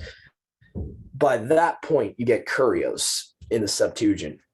But the originals, I've seen actual pictures of the original, fragments of the original Septuagint. It did have the Tetragrammaton in Paleo-Hebrew, untranslated, actually in the original Septuagint. So that's why I disagree with one minor thing from the article. I think it's a tradition. People assume that Kurios was from the original Septuagint, but in actuality, it wasn't until you get copies later down the road, like 3rd, 4th century AD, that happens. So, but anyway, I just wanted to show this for people that think I'm a conspiracy theorist for saying that Elohim was substituting the Tetragrammaton, that the Masoretes would do that. And some people might be skeptical, like, what proof you have? Well, according to a secular resource here, they're saying the same thing. EncyclopediaBritannica.com saying the same thing, that it was a rabbinical tradition to substitute the Father's name with Elohim. And you'll see that a lot. Like, you'll see that in the book of Psalms, in the Masoretic text. It will actually have the Hebrew word Elohim twice redundantly in the verse. It'll be like, Elohim, my Elohim, which doesn't make any sense. Deity, my deity. Like, that's essentially what it's saying. So it just, there's certain verses in scripture that you can clearly see that the rabbinical tradition of substituting the Tetragrammaton with Alua and Elohim is definitely there. And it's just man-made tradition that entered in. But anyway, I just thought that was interesting that even the modern copy of the Septuagint we have today shows that Yahuwah should be in 1 Chronicles 21 verse 7 instead of Elohim. So I just thought that was interesting. Other than that, yeah. I was thinking you could check the Hebrew for what it's actually saying. Like you say, it says Elohim, my Elohim. That would be Elohim, Elohimi, if it really was saying that. We see in some of the Psalms where it says, my God, Yeah. you know, Well, like, no, why it hast no, thou it will. forsaken me, you know? No, not in the English, Mom. It would not my God, my God. It's actually God, my God. Like they're Oh, what I'm trying to say is they'll use a title I as see. as a name and a title redundantly in the same verse, Mhm. and it makes no sense. Mm. And in the Targum of that same verse, in the Targum of Psalms, which I could actually show on the shared screen here because I have a website where I can look at the Psalms, the Targum of Psalms electronically for free. That same verse in the Aramaic Targum, instead of Elohim, my Elohim, Mhm. it will say Yahuwah, my Elohim. So you see Okay. there's All right. a substitution happening. There's the Targum, by the way, Mom, even though they're paraphrases or whatever, they like the Septuagint, like the Samaritan Torah, Uh-huh. predate the Masoretic text by about, give or take, even the latest Targum would be about 600-700 years before the Masoretic text ever existed. So there's certain things that they changed, and for rabbinical tradition reasons, like they changed the amount of years they were in Egypt. I mean, there's a lot of things the Right. Masoretic text does. They got agendas in their own autobiographies. They tell you what their beliefs are, and a lot of it had to do with, okay, we got to put the vowel points in so we don't pronounce the father's name, and that evolved into actually literally writing in Hebrew Adonai, instead of the father's name, which multiple times happens. Isaiah 29:13 specifically in the Masoretic text puts Adonai where Yahuwah is supposed to be, like literally in there physically. I forget what Strong's number it is, but I think it's like H196 or something like that. So instead of the H3068, they put H196, and they like physically substitute it. But yeah, that's a good suggestion, sis. I might want to actually look into what it is in the Hebrew, if there's a plurality at the end of it, because there should be a plurality. Yeah, like you said, there should be a eem, like there should be an extra e, sound at the end if it's plural. If it's my, yeah. So If it's my, yeah. that is true. I know in English it's just worded extremely weird. I'm like, yeah, that can't be right. Most likely, I think it would say what that other one you said, Yahweh my Elohim. Yeah. Just say Yahweh Elohimi, or maybe just Yahweh Elohim. Yeah. And they just changed it for the English. They do that a lot. Yeah. Yeah. Let me see here. Let me see if I can find the passage I'm referring to. I think it's in the early chapters of Psalms where it says, God, my God, in the English. It's like very redundant. That the other day. Yeah. Find it. It's like, it just doesn't even make sense the way it's worded. Let me see here. Oh, okay. Yeah. This is actually quoted from Yahusha on the stake. Yeah. Okay, so, and actually, technically, from the Aramaic, there's no my there. So that's the problem. They're probably adding the word my. Yeah. Because what he actually said was Ali Lama Sabachthani. Yeah. And there's no my there. There's no. So it would actually there read is. like either. Ali. Oh, okay. Ali Okay. is my mighty one.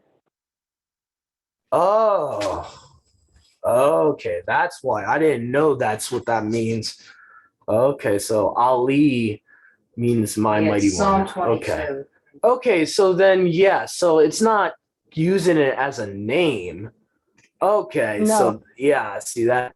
Yeah, okay. Now that makes a lot of sense. Okay. Yeah. Let's see here. I want to see how many times they, because I could have swore there's multiple psalms that are worded weird like that in the English. Let me see here for a second. There was one where the Targum actually has the Tetragrammaton where the other versions don't, and I forget which psalm that is. Let's see.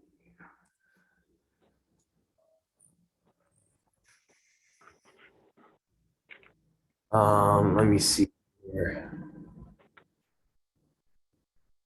Yeah, Psalms 43:4. That's the one. Yeah, where the even in the Hebrew of the Masoretic, I was looking at blueletterbible.org. It would say Elohim, Elohim, like very redundantly. It's weird, like trying to understand why it's redundant like that. But I remember instead of Elohim, Elohim, it says Yahuwah Elohim in the Targum of Psalms 43. It's Psalms. Let me just see. I just had it too.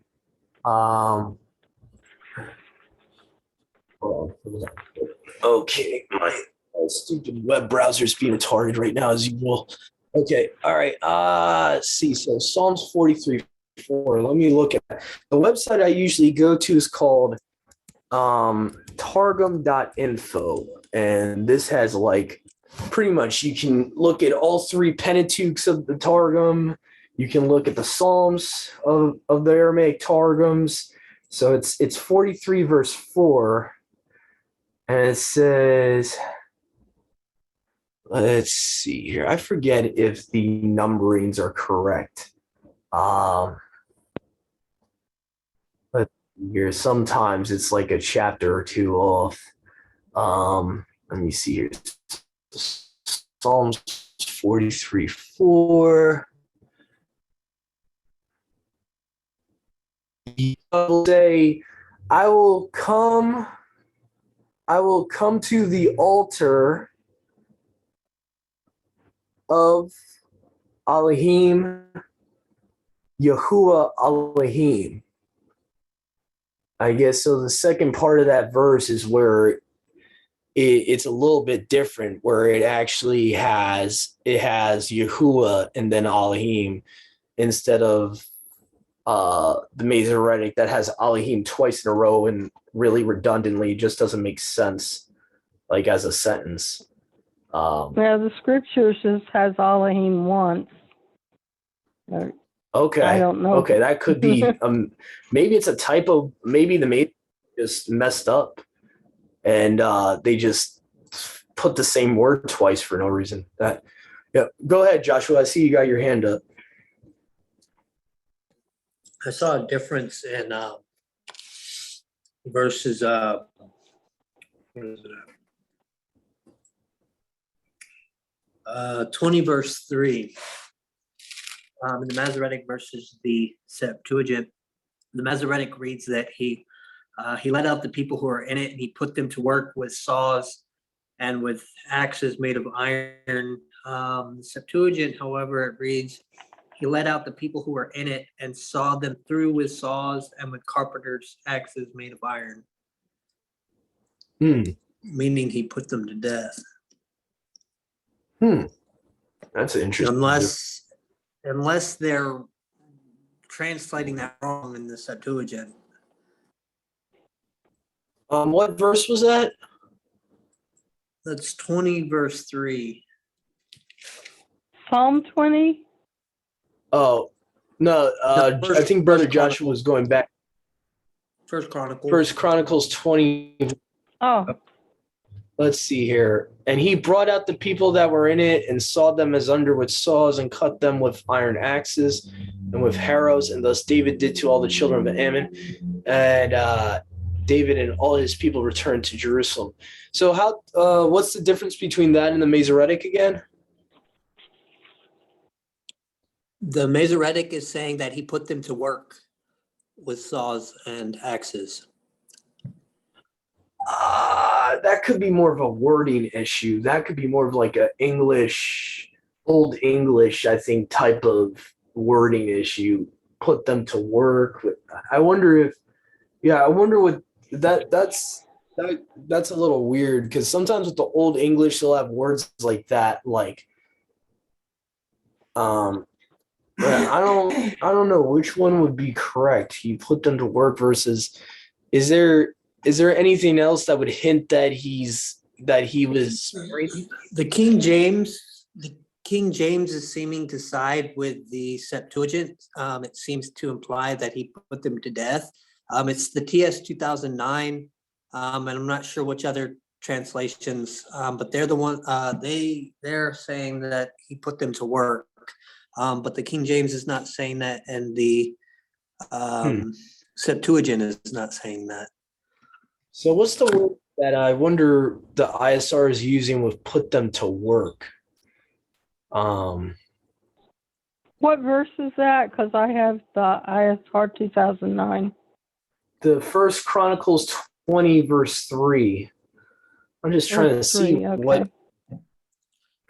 what word they would be translating as put them to work.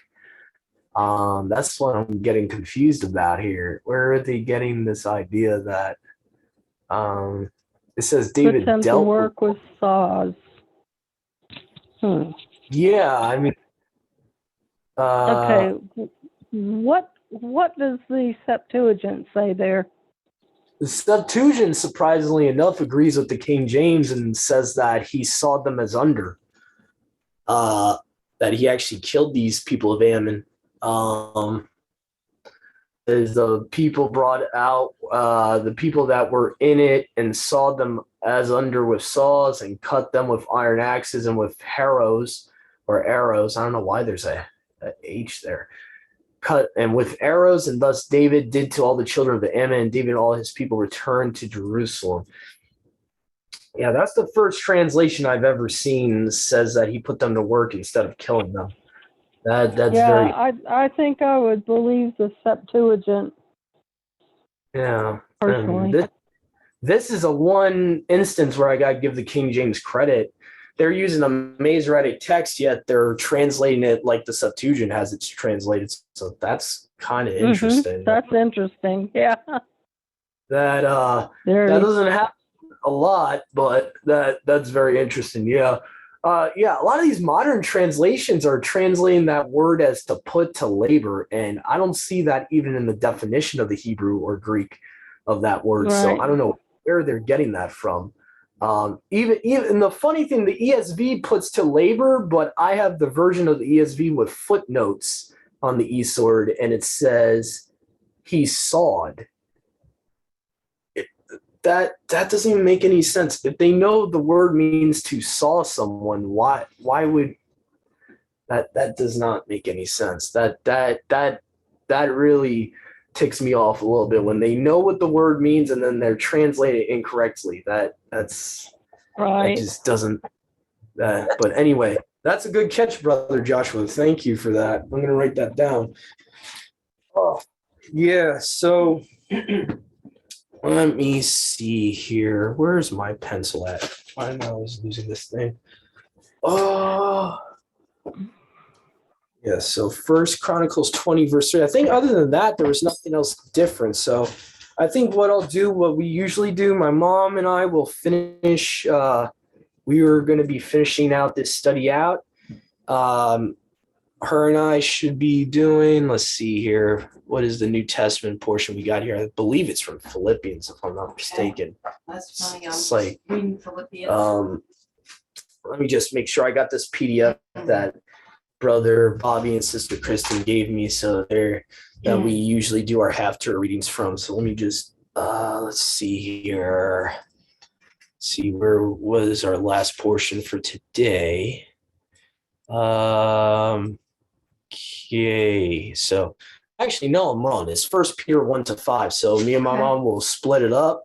We're gonna end this recording real quick. We'll do a new one briefly so we can so we'll have enough time so we're not rushing. All right, so all right.